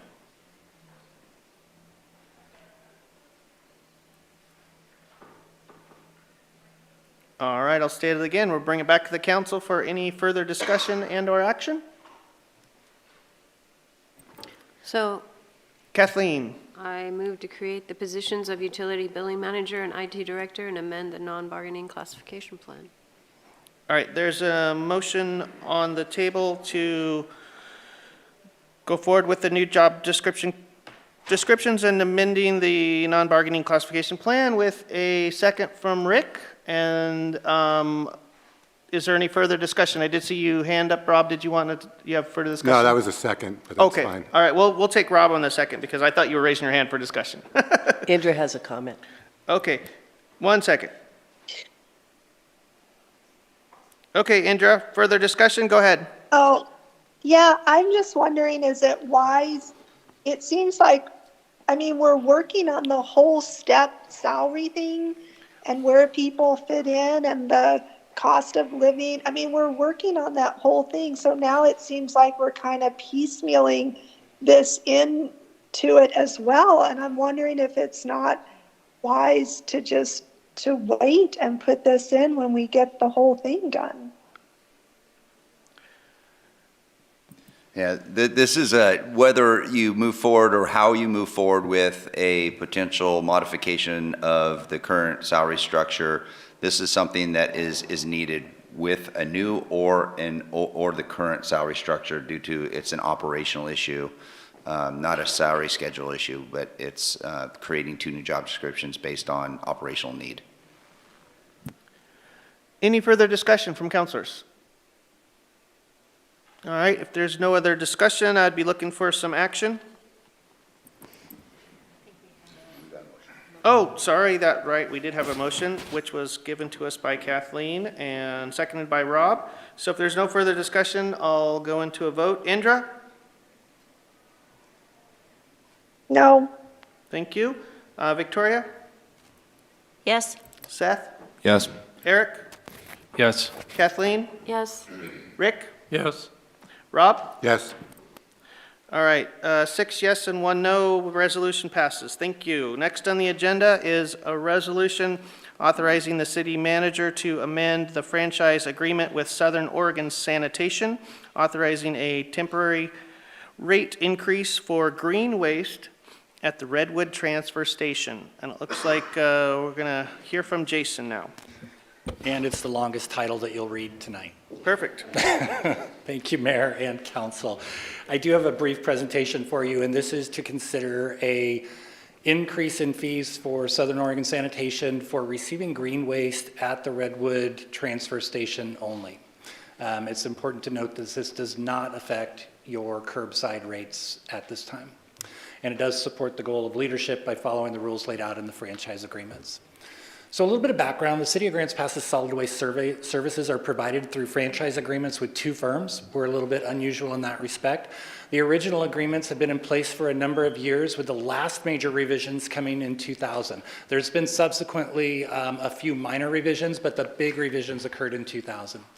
And in 2001, Josephine County and the City of Grants Pass entered into an intergovernmental agreement creating the Josephine County City of Grants Pass Solid Waste Agency.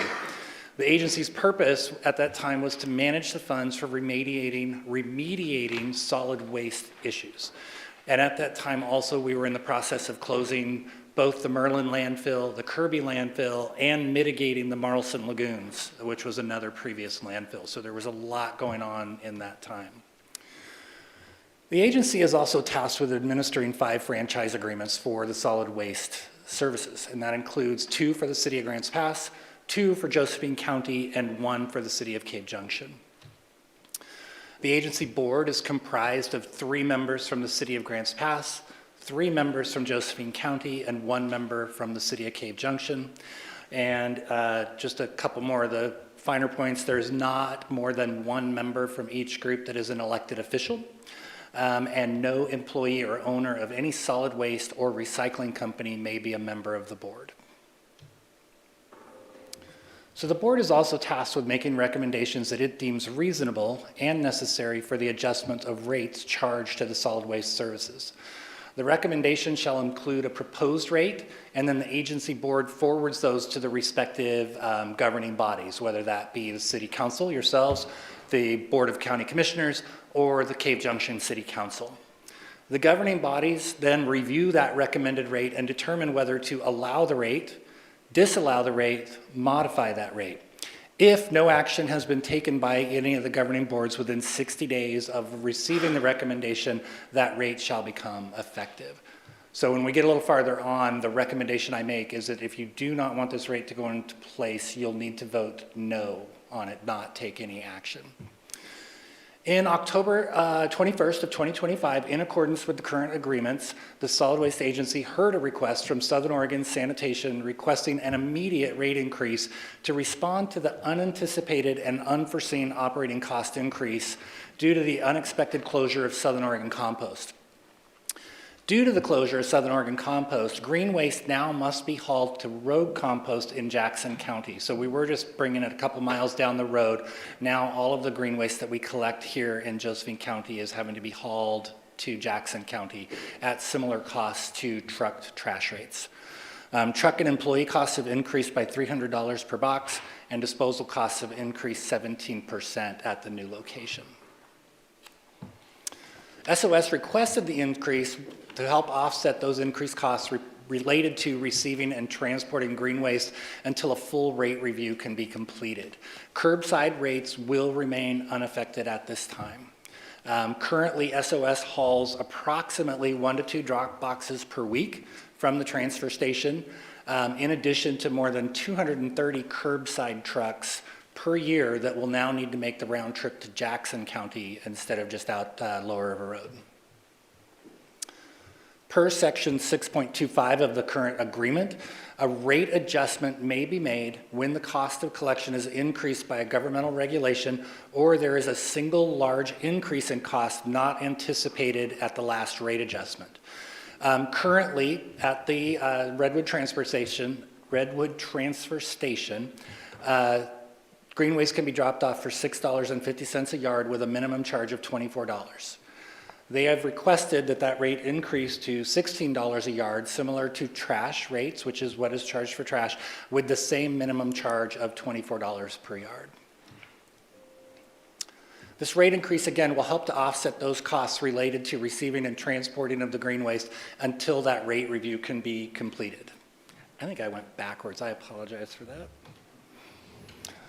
The agency heard the request at a public meeting to receive comment and deliberate on the request, and then voted 7-0 to recommend a only temporary increase, approval of the increase until a more exhaustive rate increase could be performed.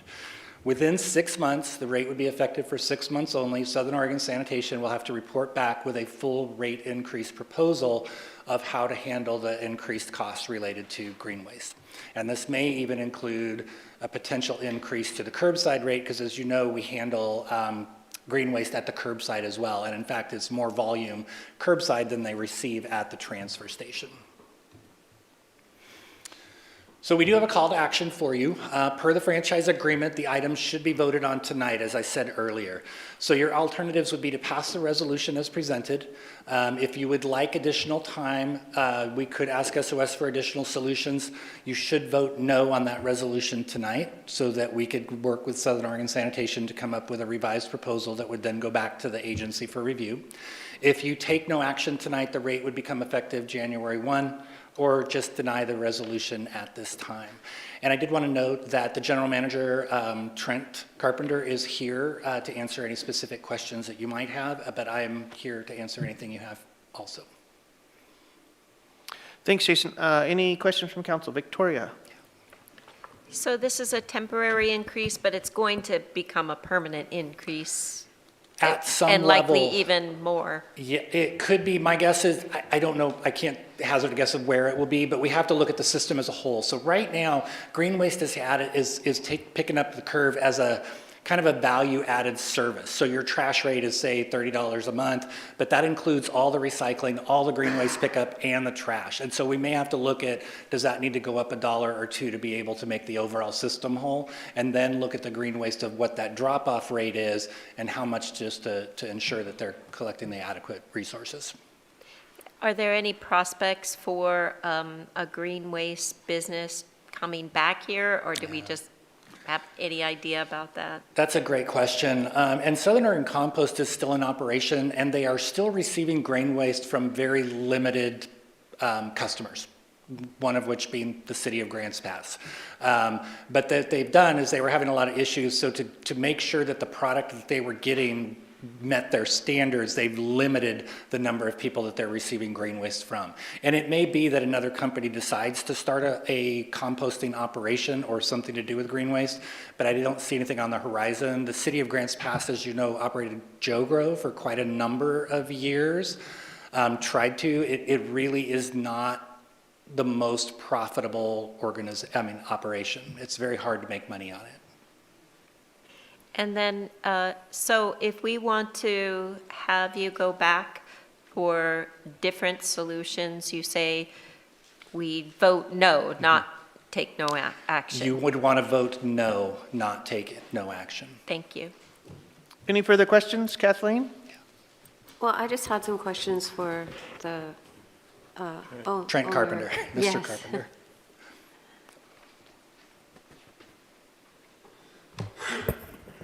So it seems like a high increase, but I realize that transporting things are expensive. Would this circumvent people to just go ahead and take their green waste to Jackson County and not go through you? Would that? That's certainly a possibility. I mean, unlike like us, who are regulated by the franchise and the DEQ, we have to take it to a DEQ processing facility, which is now road compost. Somebody else might decide, hey, I'm a farm, I can put a little bit here, I can do a little bit there. So that may happen, but what we're concerned about is if we don't make the rate what the costs are to present that service, we're subsidizing it. So if we don't change the rate, really what's happening is somebody else is paying for that yard debris. It's not, we can't stop it from coming in. We're regulated to take it by the franchise. So we hope that that might encourage another facility to try and open up, but they can't open it up at that low rate. There's not enough volume.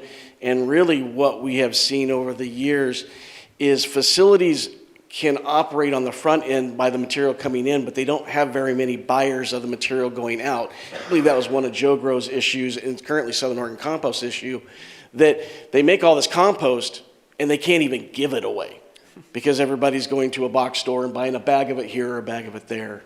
So the model that we currently have works in Jackson County because they're so large. Same basic effect with a landfill. We can't have a landfill here because even though we have 100,000 tons a year in Josephine County, that doesn't pay for a landfill. You have to have a regional landfill. Well, composting, and with the regulations that the DEQ are handing out, it very much needs to be a fairly large volume and have a market for the back end of it to work also.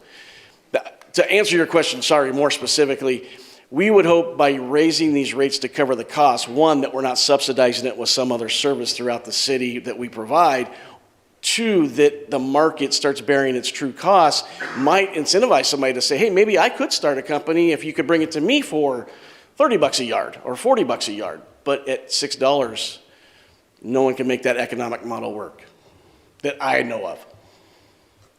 Does that answer that question? And it's also because you're having to transport it further outside of your company. So yeah, the real increase in trucking is the trucks, the diesel, the people.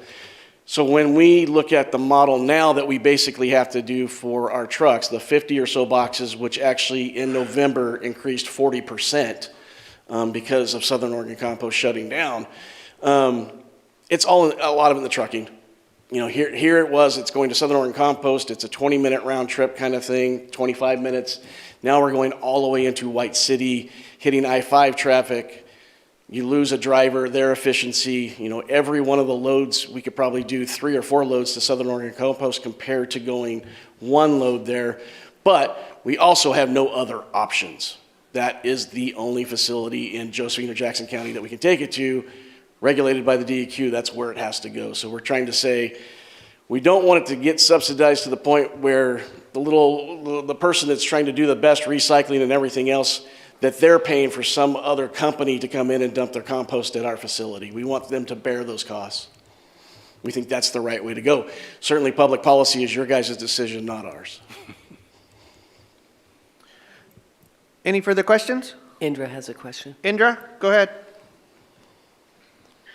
Yes, who drops the most compost? Is that landscapers, yard work people? Like, what's the percentage that are actually businesses that this increase would harm versus just your occasional homeowner that brings compost?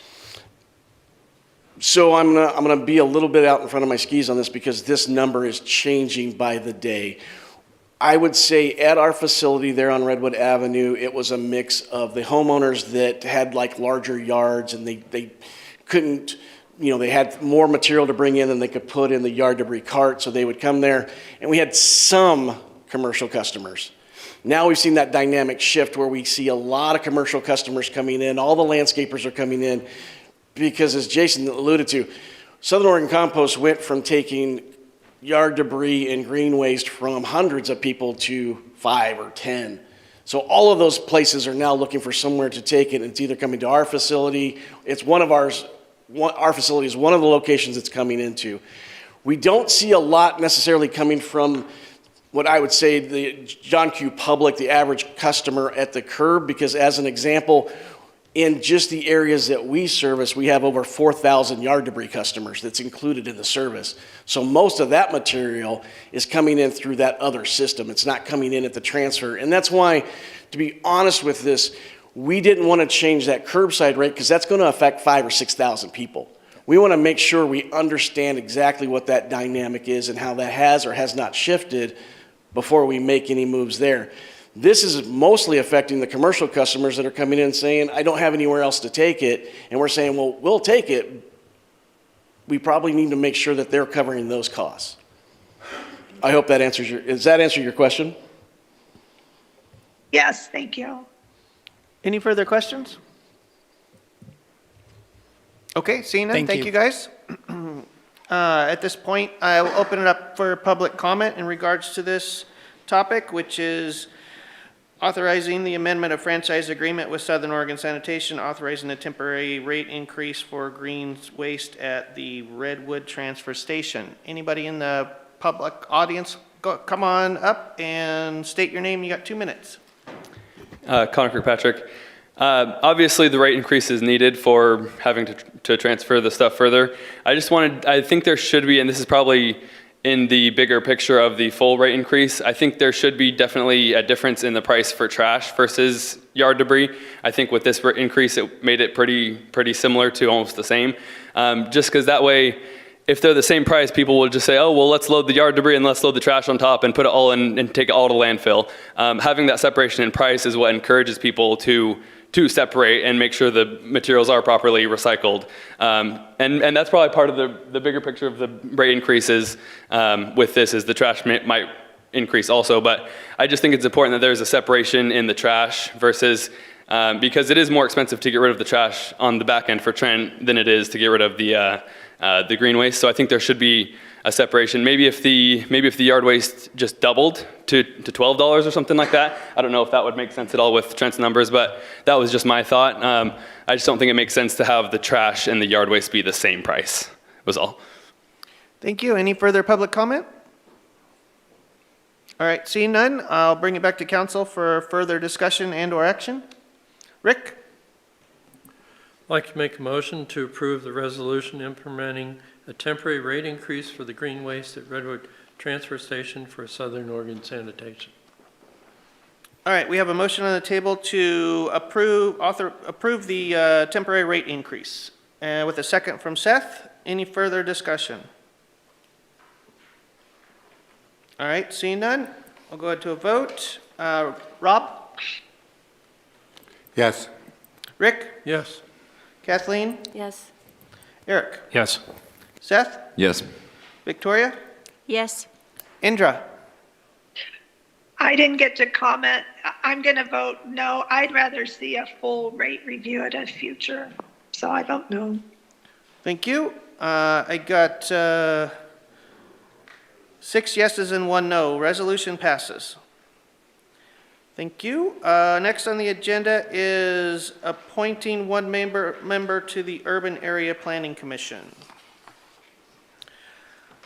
Okay, previously we appointed a member to the Urban Planning Commission, but we actually had another opening, and so you guys have purple papers in front of you. Please mark your preference and sign this form and send it down. give us a 1 second. Here.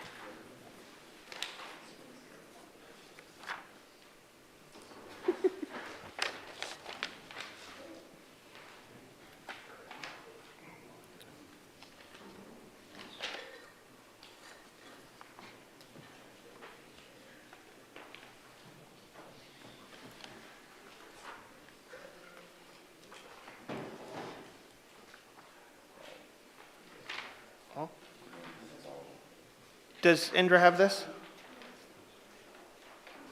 Nope. It's fine, I'll just wait for a motion, Clint. Okay, thanks.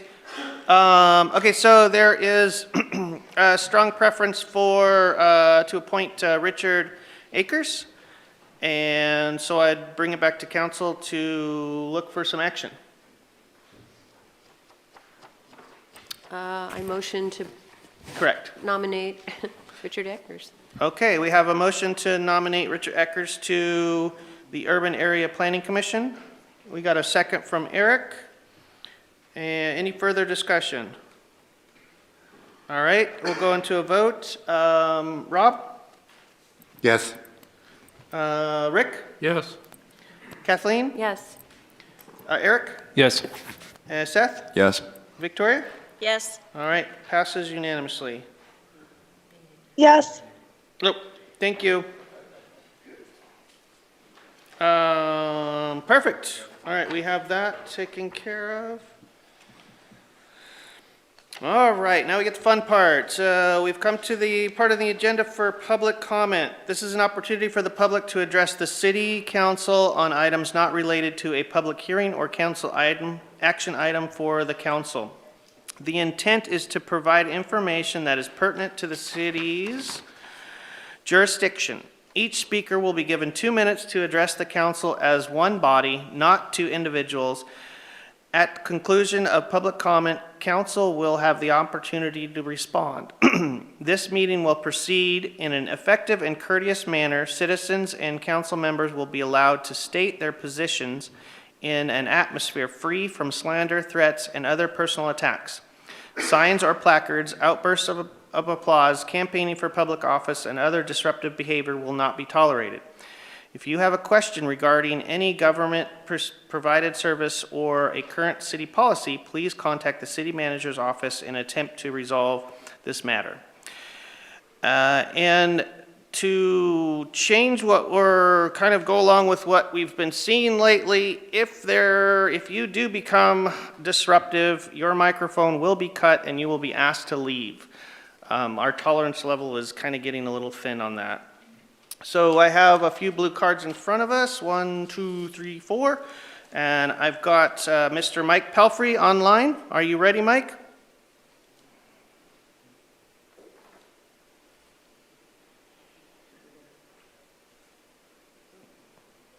Whenever you're ready, Mike, you got 2 minutes.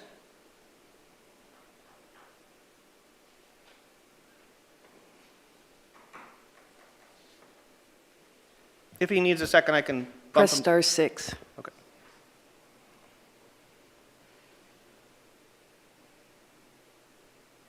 Whenever you're ready, Mike, state your name and you got 2 minutes.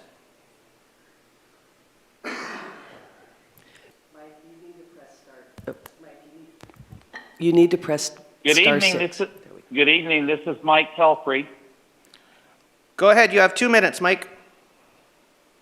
Hi. How's everyone doing this evening? I've got a special guest that is here that would like to speak to the city council. You might recognize him. He's a gentleman by the name of Santa Claus. Merry Christmas, everyone.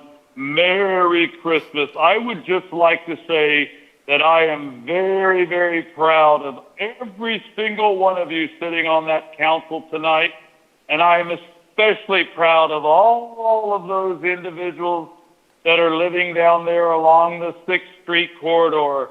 That is what I call the island of misfit humans. I plan on stopping by and delivering all sorts of gifts this year, and I would just like to say that every single one of these people are very special to us, and I would also like to say that the city council is made up of a lot of interesting characters, and I would like to just tell you that there's several of those characters that are going to probably receive a lump of coal. And I'm not going to name any names, but I just know that one of them, Rudolph, came to me and asked me earlier tonight, what is a bobblehead? And I told Rudolph, you do not know what you're talking about, Rudolph. Bobbleheads are toys. And I said to Rudolph, no, bobbleheads are city council members. But thank you very much. I just would like to tell you that Santa Claus would like to wish everyone in the city of Grants Pass a merry, jolly Christmas. And Ron Tell, you are my favorite counselor. You are doing an awesome job. And thank you for your service to this community. Thank you. All right, I got Connor Kirkpatrick. Come on up and restate your name at the microphone, and you got 2 minutes, sir. Connor Kirkpatrick. I was planning on coming to the Solid Waste Agency meeting yesterday, but it was canceled again. I sent a more formal email to Jason about this, but I have ongoing unresolved issues with the Solid Waste Agency and the Solid Waste Franchise Agreement. There are specific exemptions within that agreement that are not being followed, specifically 2.81 and 2.87. Also, Section 8.35 states that the city shall prevent any flagrant misuse of the rights granted within the franchise agreement. I've spoke at plenty of solid waste agency meetings. I've presented at multiple solid waste agency meetings, and I'm still banned from every transfer station in Josephine County. I believe at this point in time, and Rick or Jason, correct me if I'm wrong, I believe at this point in time, we are going to need to move forward into arbitration because I presented to the solid waste agency. The solid waste agency said, yes, something needs to be done. Then the September meeting, they flip-flopped and said, never mind, it would be too hard to do something. So all I'm asking now is that the city of Grants Pass makes sure that the solid waste agency is acknowledging the exemptions that are already set forth in the agreement. There's no need to change the agreement, just acknowledge the exemptions 2.81 and 2.87 that my nonprofit organization and my licensed contractor business both have. And yeah, I think that would be about it. If those exemptions can be acknowledged, we wouldn't need to necessarily go into arbitration. I also understand that Southern Oregon Sanitation and the Redwood Transfer Station is privately owned and operated, but with the Midland Transfer Station being owned by the city of Grants Pass, I believe the city has the duty to make sure that that franchise agreement is all parts of it are being upheld, and that there's no flagrant misuse of any rights granted in that agreement. Thank you. Thank you. All right, I got Rika Brown. Come on up, restate your name, and you got 2 minutes.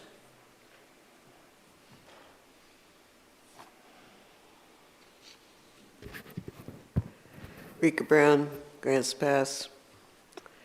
Federal Judge Richard G. Stearns has ruled that FEMA must restore billions of dollars in federal disaster mitigation funding because Congress appropriated the money specifically for these grants, and FEMA must follow the law that Congress passed.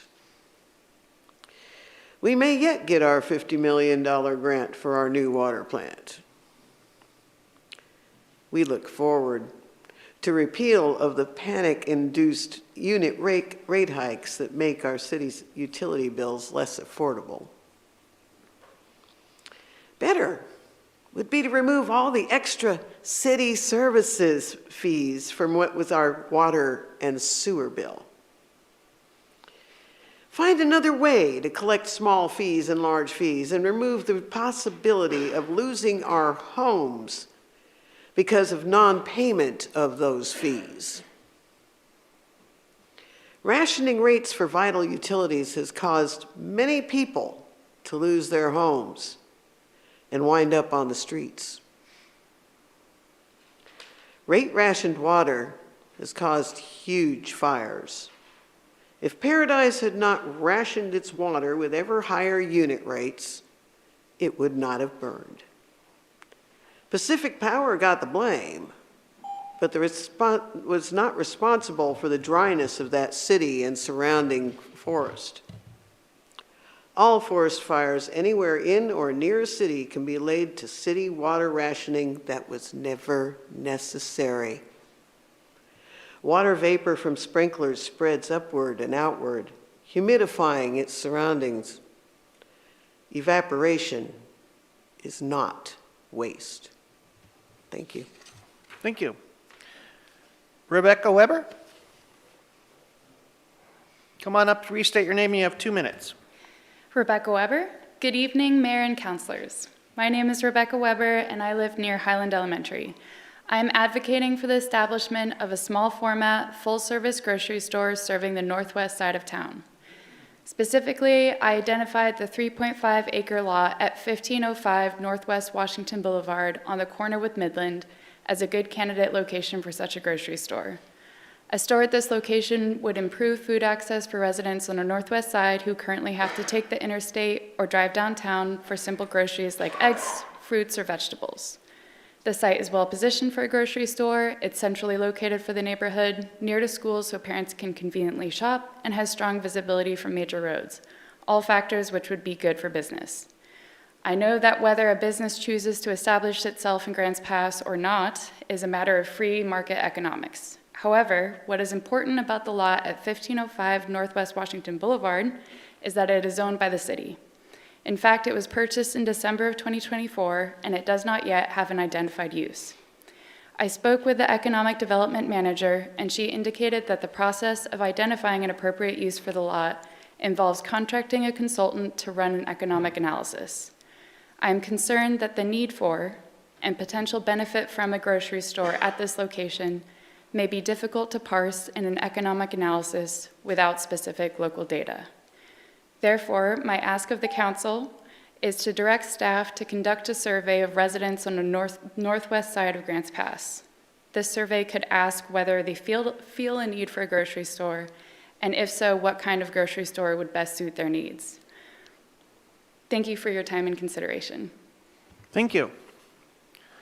All right, that concludes our portion of the general public comment. And next up on our agenda is the consent agenda. Can we get that on the screen? All right, and item A on the consent agenda has been starred and will receive a small presentation in regards.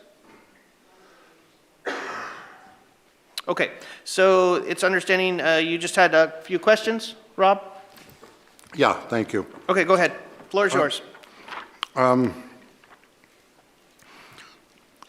So where it says on the current cost of, talking about the manager's salary, current cost of Social Security, health, VIBA, PERS, et cetera,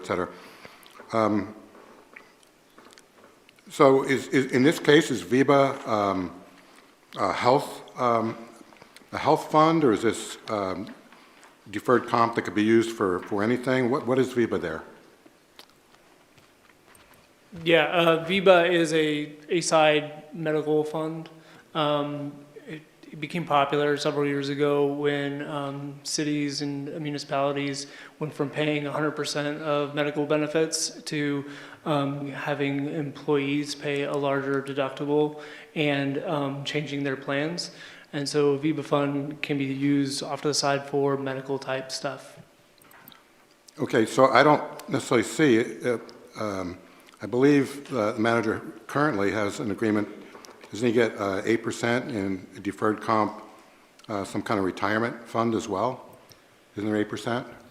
That's different than the VIBA. Okay. The VIBA it's got its own set of rules. Your VIBA account, you can utilize, let's say, to pay for like prescriptions and things like that, where the deferred comp is completely separate and is deferred compensation later on. Sure, that's what I thought, but that's why it seems as though we've got a total cost here for what the manager's salary is and the total current cost, et cetera. But I don't see the deferred comp benefit in this list. This appears to be being presented as a comprehensive list, but the deferred comp that this manager has is not on that list. So I'm just wondering if you can explain the disconnect there. That might have just been an oversight. Okay, so if it was an oversight, is the deferred comp then going to be in addition to that 105 of the additional benefits, 105,000 additional benefits plus the deferred comp value? I'd have to look further into pulling up the detail on that. Okay, well, that needs to be corrected if we're going to approve this tonight, just because this is, this is being presented as a comprehensive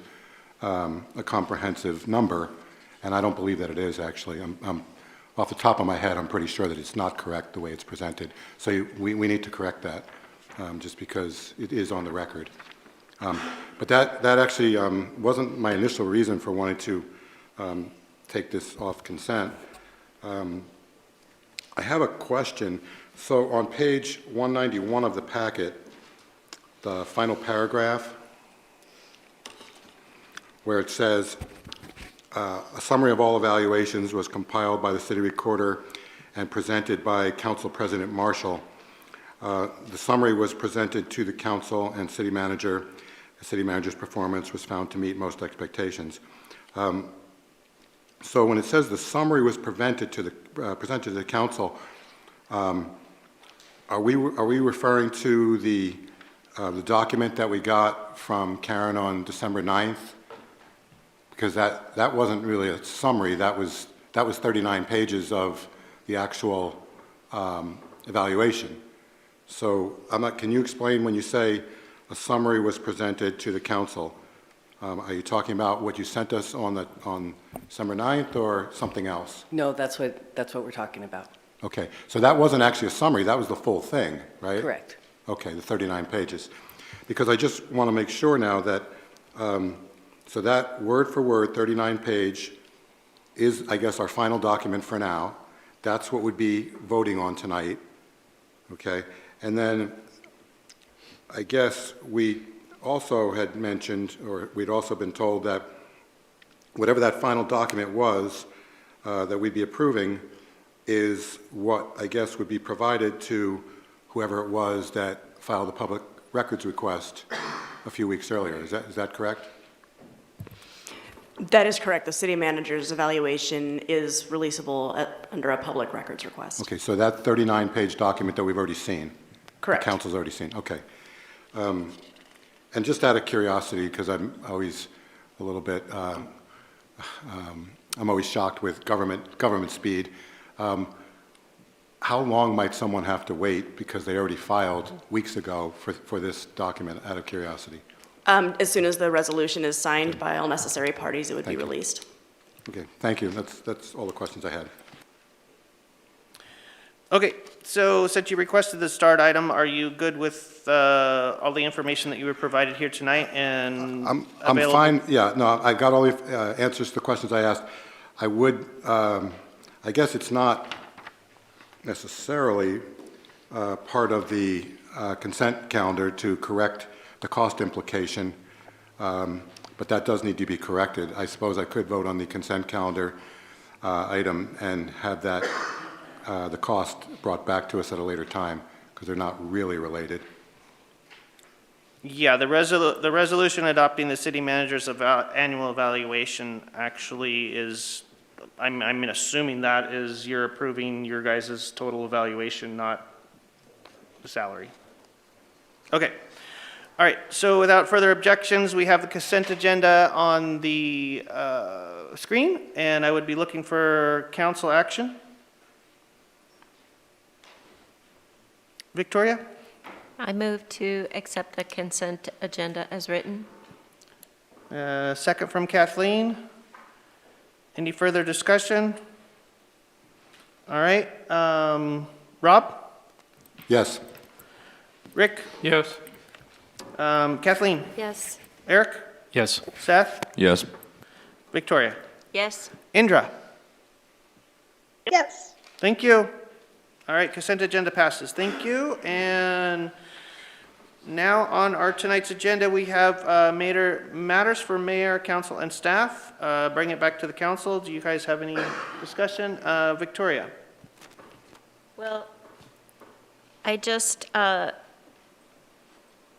think that I would like to see if other counselors would be interested in the survey for the grocery store, for the survey. So, I see 4 people, so if we can get that on the agenda for the survey for the grocery store. Okay, so it's been requested by council and a few council members to have survey performed for that specific property that was mentioned in public comment, which would be... Just a question, Glenn. What's the purpose of the survey? Let me restate this here. For the property 1505 Northwest Washington, which is a city-owned property, it was discussed in public comment that their correspondence with city staff said that city's procedure would be to, the way I'm understanding it, city's procedure would be to do an economic analysis on that piece of property to determine what viable actions would be. So the comment from the public was to ask if the city could proceed in some format of that through staff only and not actually hiring a consultant out.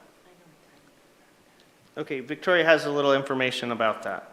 So Rebecca Weber emailed council, and she was connected with, I just connected her with Dana. Dana's not here. She probably would be able to say a little bit more. But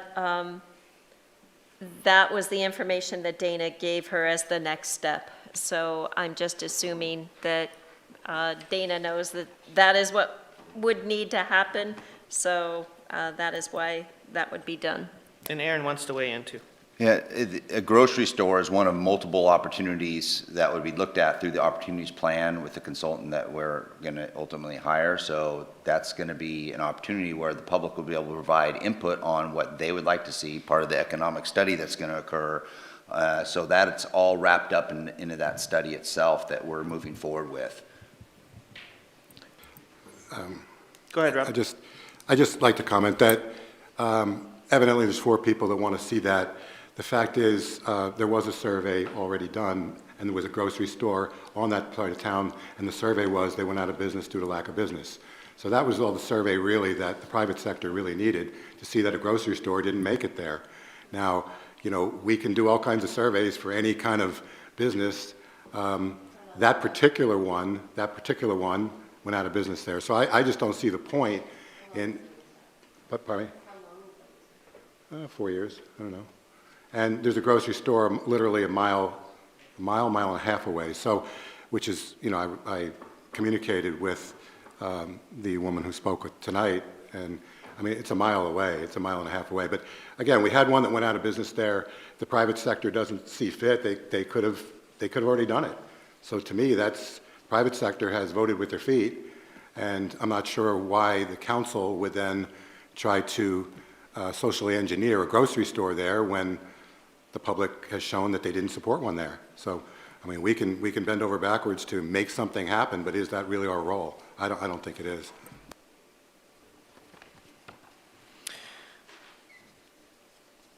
Okay, so it has been requested, is your request to get more information?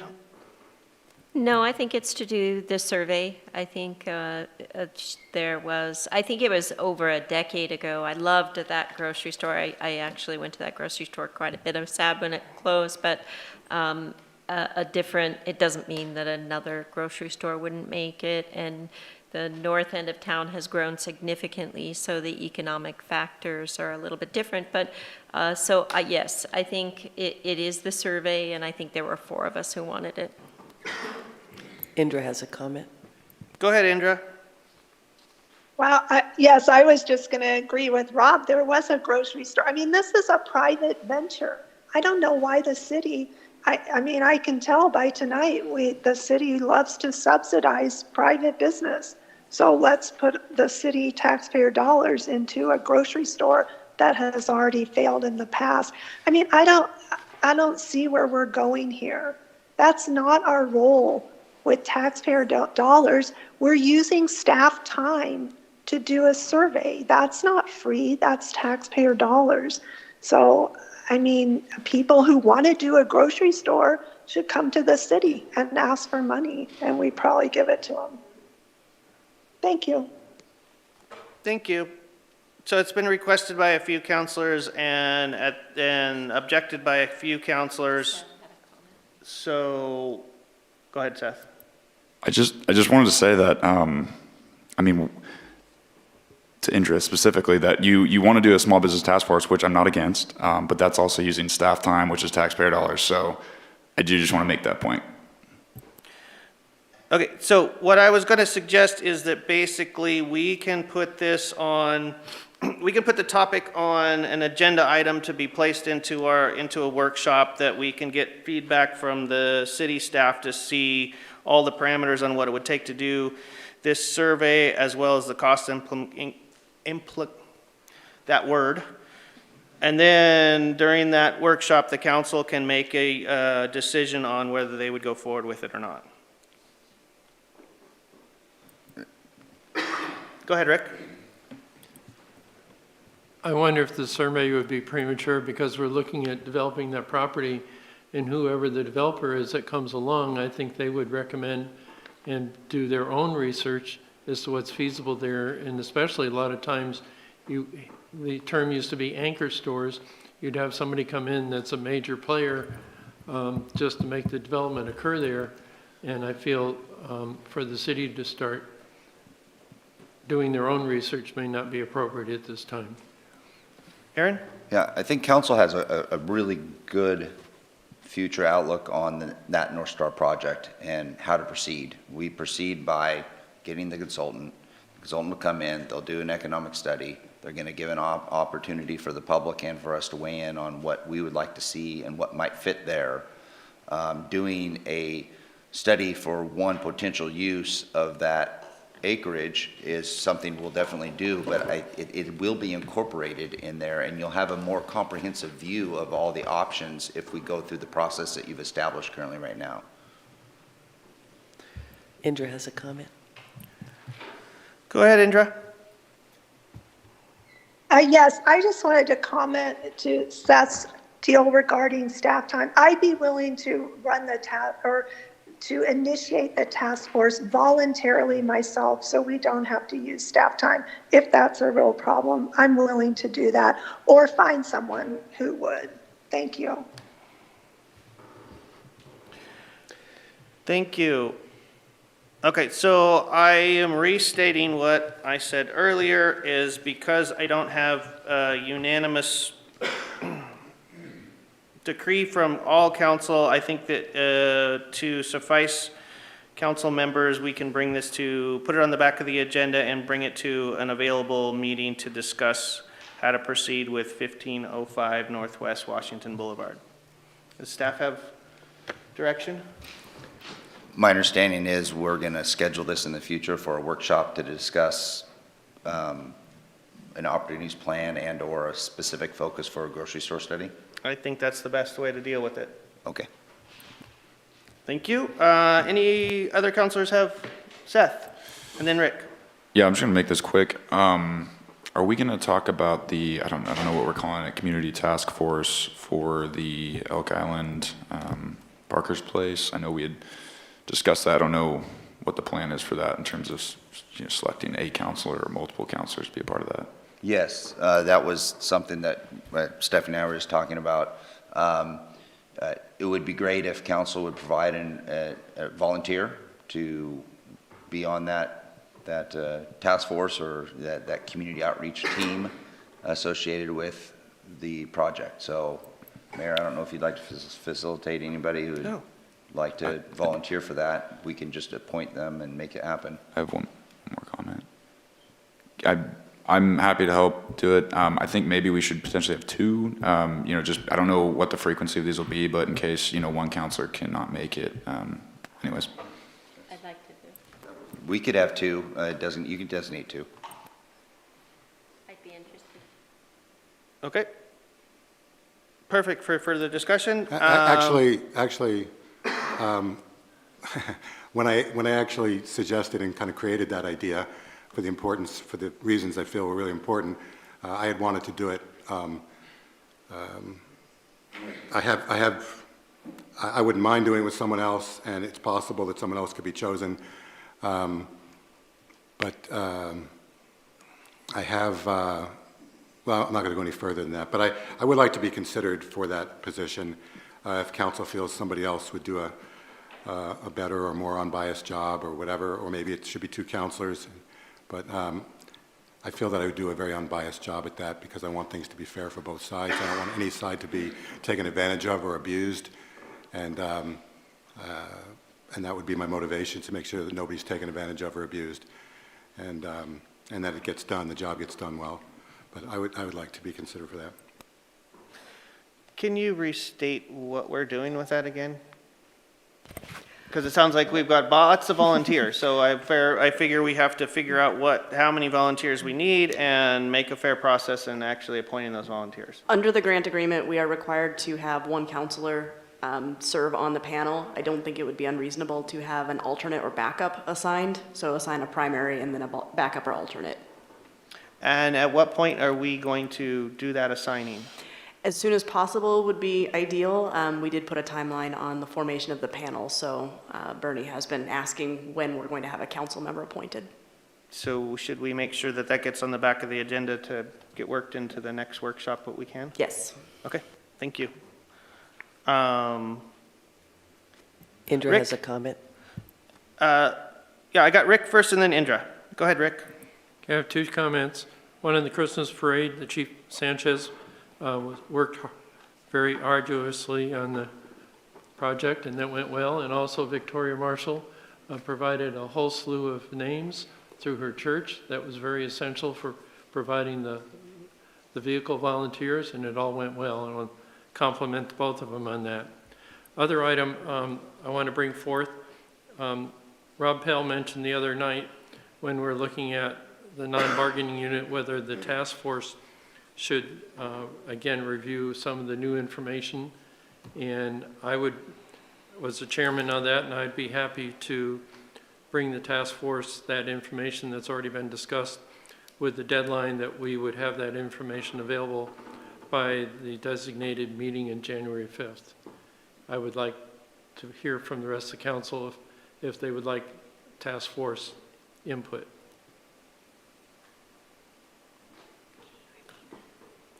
I just got a question, or I had a request. Could you repeat that? You're asking for council input, but go ahead and repeat that, please. The task force that was set for the non-bargaining unit would like to make a motion, if that's appropriate, for endorsement of the city council to have the task force meet and review the new material and have a response available by January 5th for our council meeting. Go ahead, Aaron. Are there specific call to actions or direction that council is specifically wanting the task force to provide direction to? It sounds like the motion was from the task force to, or was that your motion for the task force to review what we've worked through so far? Correct. Okay, so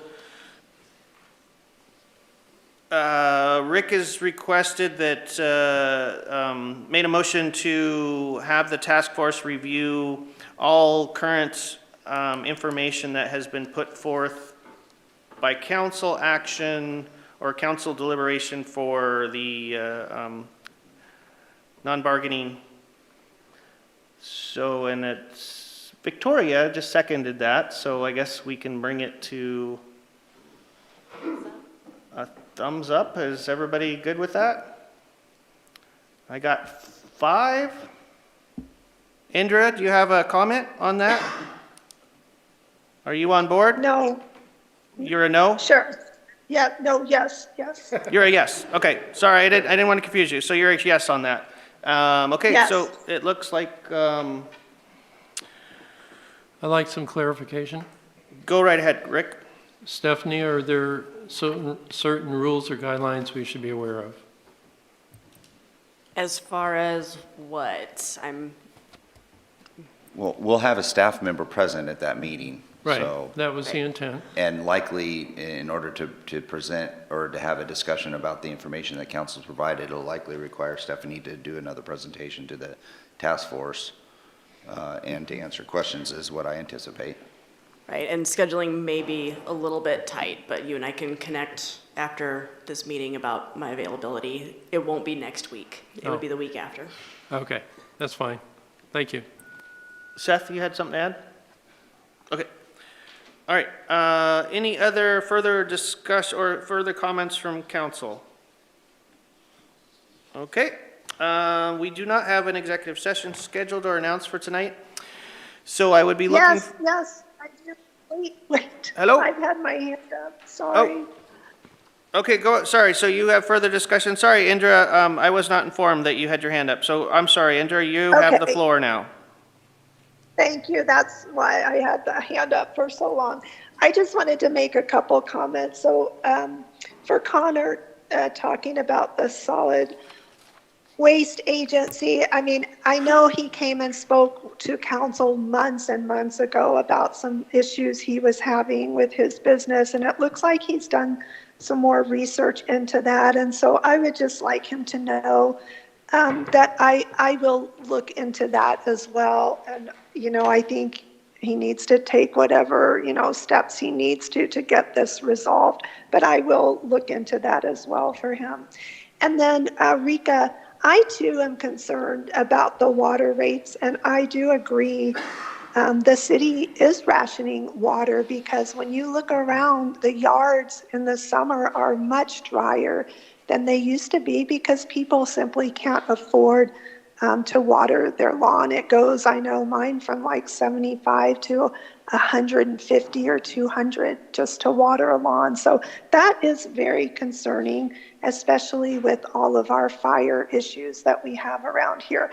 And thirdly, I'd like to give kudos to Rick. The Christmas parade, I wasn't able to be there, but I saw and heard great things about it, and I just want to appreciate Rick Riker, Councilor Riker, for stepping up and helping to ensure that that went through. And I didn't know Councilor Marshall had a giant part with the cars, so thank you for that. I know that's something the city citizens really appreciate. It's so important that we hold on to our traditions for our city. Very important.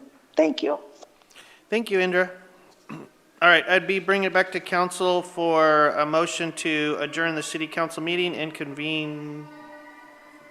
Oh, go ahead, sorry. If we could, since we're going to convene into the Urban Renewal Agency and then adjourn for the evening, I just want to make note that it is a holiday season come up, and there's a couple of things I just wanted to mention. Just sort of I did want to give some kudos and some I value recognition to a situation that occurred not that long ago, and it was 4 a.m. And unfortunately, there was a gentleman that was naked that broke into a house that was occupied by a female and her kids. And there was an immediate response by our police department, and the police department cleared the home. And in the process, the gentleman, before the home was cleared, did get away. And the fast actions of dispatch in order to make sure the scene was fully understood by the police officers they were coming in, and through that process of reporting the situation, was a real key to our quick response, along with all the police officers that were involved in that situation. But I wanted to give us a special shout out to a special officer, Officer Morrow, our K-9. He came in, and Officer Morrow was brought in immediately, and through his trained skills and sharp knowledge of how to work those, he was able to sniff out the naked man hiding in some hedges. And so with Officer Craven, his handler, we were able to apprehend that individual. So all ended well. Thank you, Chief, for that, and for your amazing crew. Also did want to give a shout out to Chief Sanchez also. I know we dealt with some additional criteria associated with parade and those kind of things, but also the chief was there trying to find solutions, was able to get the school district to volunteer some buses and other things, and the team effort that we have is just amazing, so thank you. I also want to really highlight and thank, and this is not only from me, this is from the X team. We really want to thank our colleagues that are needing to do shift work during the holidays, keeping them away from their families. That's our police, our fire, 911 dispatch records, some of our public works crews and water and wastewater. Your willingness to serve while away from your homes and families means a great deal to me and to the X team and our entire community. I want to thank you for your care, your steadiness, and your professionalism you bring every day and night. And I also want to extend my appreciation to your families who will be away from home during the holiday season. And I would definitely be remiss, and I need to mention Mayor Council. As we conclude our final meeting of the year, I want to recognize the Mayor and Council for their leadership and their journey we've taken together. We've seen some rough seas, we've seen some calm seas, but throughout that, you listened to our community. You tackled the hard issues. You stayed focused on results.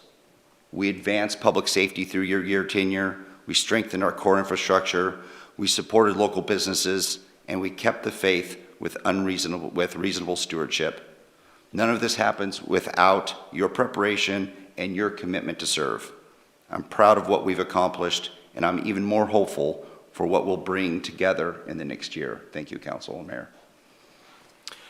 Thank you, Aaron, and I apologize for overstepping staff comments. I thought it would be festive to wear this sweater, and under the lights, I am like just dying of heat over here, so my brain's a little cooking. So I'll bring it back to the rest of the staff. Does any other staff member have any parting comments for the last meeting of the year? I just want to say thank you to the council too, and then the city and everybody that I work with. I know I required some extra safety measures, which really panned out in PD and fire, and the counselors, Counselor Riker, Counselor Marshall, and then just the support from the X team and everybody here. I really appreciate it. It goes a long way, and the success of the city and public safety is because of the support and this wonderful community that stepped up. So thank you to everyone, and I hope you enjoy your holidays. Thank you. Anyone else? We need a motion to go past 9. Okay. So I will ask council for a motion to go past 9. We do have some URA information or some actions that we need to deal with. So I would look for a motion to go past 9, and then I so motion.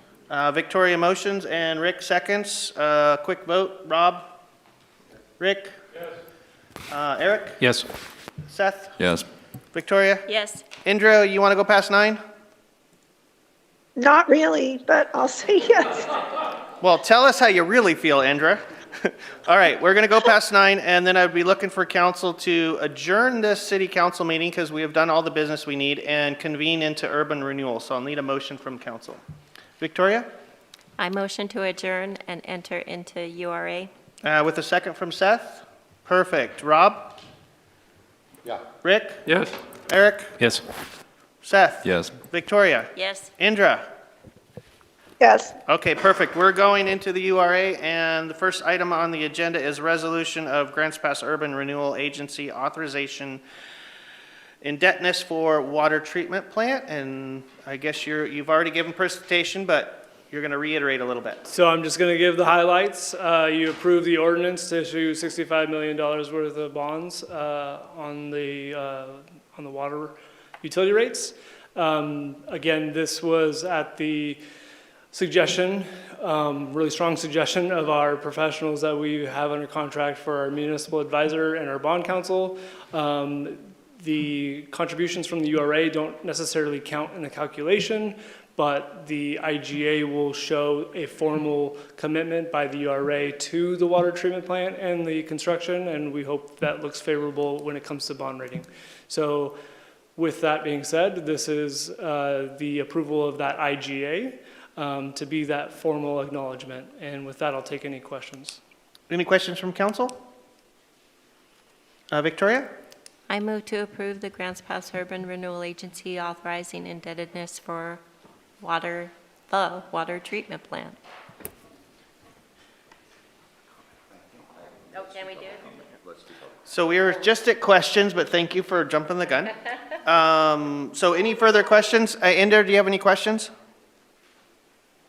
No, I don't. Thanks. Okay. All right. If there's no questions, we do have to open this up for public comment. So at this time, any member from the public can come up and make comments in regards to this action for the Urban Renewal Agency, which is Grants Pass Urban Renewal Agency authorizing indebtedness for water treatment plant. We only have two lowly souls here, so I don't see anybody else. I'll bring it back to council for further discussion or action. Now you can speak, Victoria. Well, I just repeat my motion to approve the Grants Pass Urban Renewal Agency authorizing indebtedness for water treatment plant. Okay, I'll be looking for a second. Seth? Seconded. Any further discussion? All right, Rob? Yes. Rick? Yes. Eric? Yes. Seth? Yes. Victoria? Yes. Indra? Yes. Thank you. Resolution passes. Second on the urban renewal agenda is resolution authorizing Grants Pass Urban Renewal Agency to enter into a contract with First 40 Feet to prepare the Midland-Washington Redevelopment Opportunity Plan. And it looks like Brad's going to lead us in the presentation. Yes, thank you, Mayor, members of the council. So the pump's already been primed a little bit on this topic tonight. This is the formal agreement that we have been talking about for a few months now. So it's a resolution. The contract is specifically with First 40 Feet, and it's to prepare a mixed-use redevelopment plan, what city manager referred to several months ago as an opportunity plan, along with a commercial market study. So it's kind of a two-part piece to the agreement. And this is on the property there, the 8 acres that's owned by the Urban Renewal Agency on Washington, Midland, and 6th Street. There's two main council goals that it applies to: economic growth and housing. You've seen this a couple of times. This is the property. It's bounded by Washington, the Hillcrest Fire Station. You can see right here, this is taken from the north and looking south. So the Hillcrest Fire Station is adjacent to it, Dairy Queen over here. So it's got a little bit of frontage on 6th Street, quite a bit on Midland, and then on Washington. So here's some of the background that you already know. URA acquired the property in December. Council directed staff to proceed with this opportunity plan in June. We put out the RFP in October. We got 4 valid responses. November, we had a review committee that met to score those. December 1, Dana brought to you some URA implementation, a 5-year implementation strategy update. And as part of that URA implementation update, we talked about having this plan. And so kind of at a conceptual level, the board confirmed keeping this as a part of that 5-year implementation strategy at your December 1 workshop. And then on December 2nd, we conducted interviews with the top 2 consulting firms out of the 4. I won't go over all the words here, but I just wanted to show you the scoring criteria that the review committee used.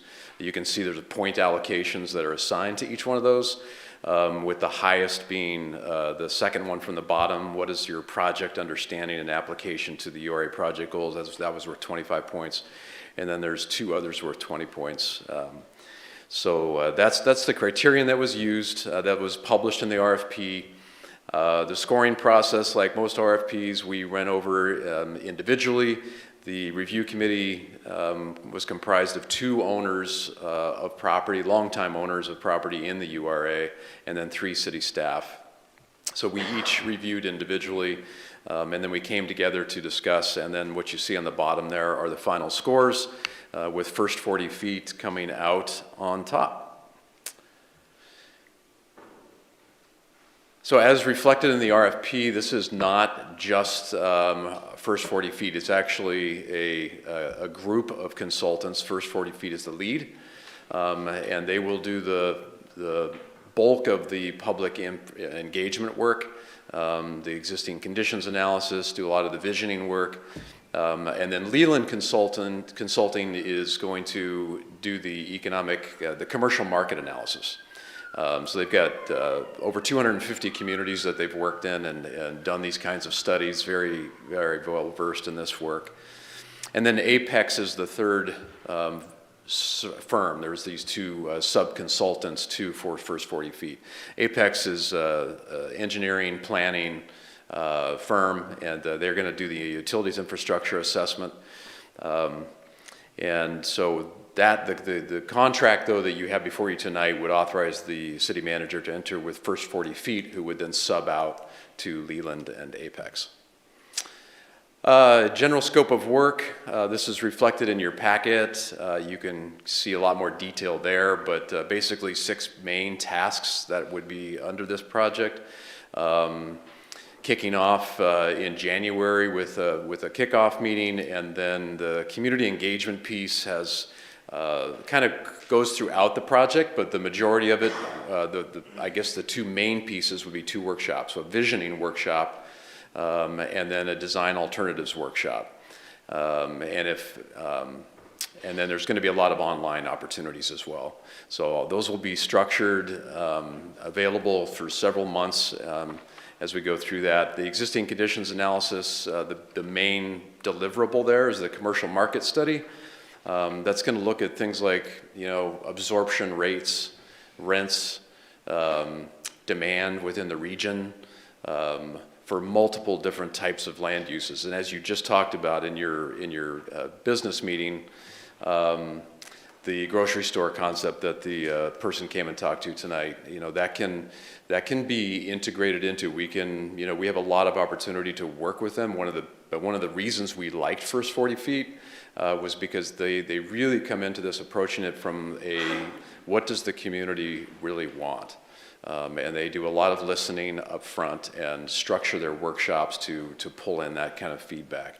So, we can talk more about this at your workshop, but one idea might be to kind of kill 2 birds with 1 stone would be to specifically ask First 40 Feet to consider ways that the grocery store concept could be integrated into their programming. But we can talk more about that. And then, of course, the Redevelopment Opportunity Planning Task Force is kind of the heart and soul of the deliverables here. We're going to come out of this with a very community-driven concept plan that also looks at what's the feasibility for some of these concepts that the community wants to see. And those will be tested through a number of different measurements. Here's the timeline. January project initiation running through September of 26. So with those 6 tasks, you can see those broken out there on that Gantt chart. Call to action, contract not to exceed $150,000. This would be 100% funded through the URA, and those funds are available in the FY26 budget. Call to action is tonight or at the URA board discretion, and there's a motion for you. Holy cow. Oh, thanks, Brad. Any questions from council? Rick? Thank you, Brad. So as indicated up there, this is just for the concept and the approval of that concept. So the actual construction would come later, and that'd be probably not involve these people. They would have to, with the approved plan, they would then go out and find somebody to put it together. Right. So when you're seeking developers for multi-million-dollar projects like what this could be, there's a lot of benefit to a developer when they know that the community's already gone through a very robust process of what they would like to see on a property. It's really hard to overstate how important that can be to a developer, and particularly when it's combined with a regional market analysis, that looks at some of those other factors that I talked about. So you're right. No, this does not have anything to do with the actual construction or development, but the plan would also include specific strategies for how to target developers that specialize in the kinds of things that the plan, comes out with. So it'll be kind of the main tool that we would use for that kind of outreach. Okay, thank you. Yep. Any further questions from council? Any questions for council? Okay. Seeing no questions, at this portion we'll open up to public comment. Anybody from the public want to weigh in on this topic at hand? He's shaking his head. No, he won't come up here. All right, thanks, guys. Okay, seeing no public comment, we'll bring it back to council for discussion or action. Seth? I'm going to make a motion to authorize the city manager to enter into a contract with First 40 Feet for the Midland-Washington Redevelopment Opportunity Plan for an amount not to exceed $150,000. And a second from Rob? All right, so it's been motioned to authorize the manager to go to negotiations on this with a second from Rob. Any further discussion? Rob? Now, this is exactly what we needed as our next step, and it looks really good to me. Any further discussion? Eric? Not discussion, I had a last minute question. Can we explain where that, exactly what pot of money and where that, if it was maybe a mistake and then it was already presented, but where's that 150 coming from? So this is coming from the URA funds? Thank you. Any further discussion? All right, we have a motion on the table to approve with a second, and I will, okay, so the resolution is authorizing the Grants Pass Urban Renewal Agency to enter into a contract with First 40 to prepare the Midland-Washington Redevelopment Opportunity Plan. It's been a motioned and seconded to approve. Rob? Yes. Rick? Yes. Eric? Yes. Seth? Yes. Victoria? Yes. Indra? Yes. Thank you. Passes. And that concludes our business for Urban Renewal Agency. So I'd be bringing back to council for a motion to adjourn tonight in full. Victoria? I motion to adjourn in full. In full with a second from Seth. Everybody in favor, put your thumbs up. All right, now do the hokey pokey. Put your hand in, your hand out. Merry Christmas to all and a Happy New Year, and thank you for participation.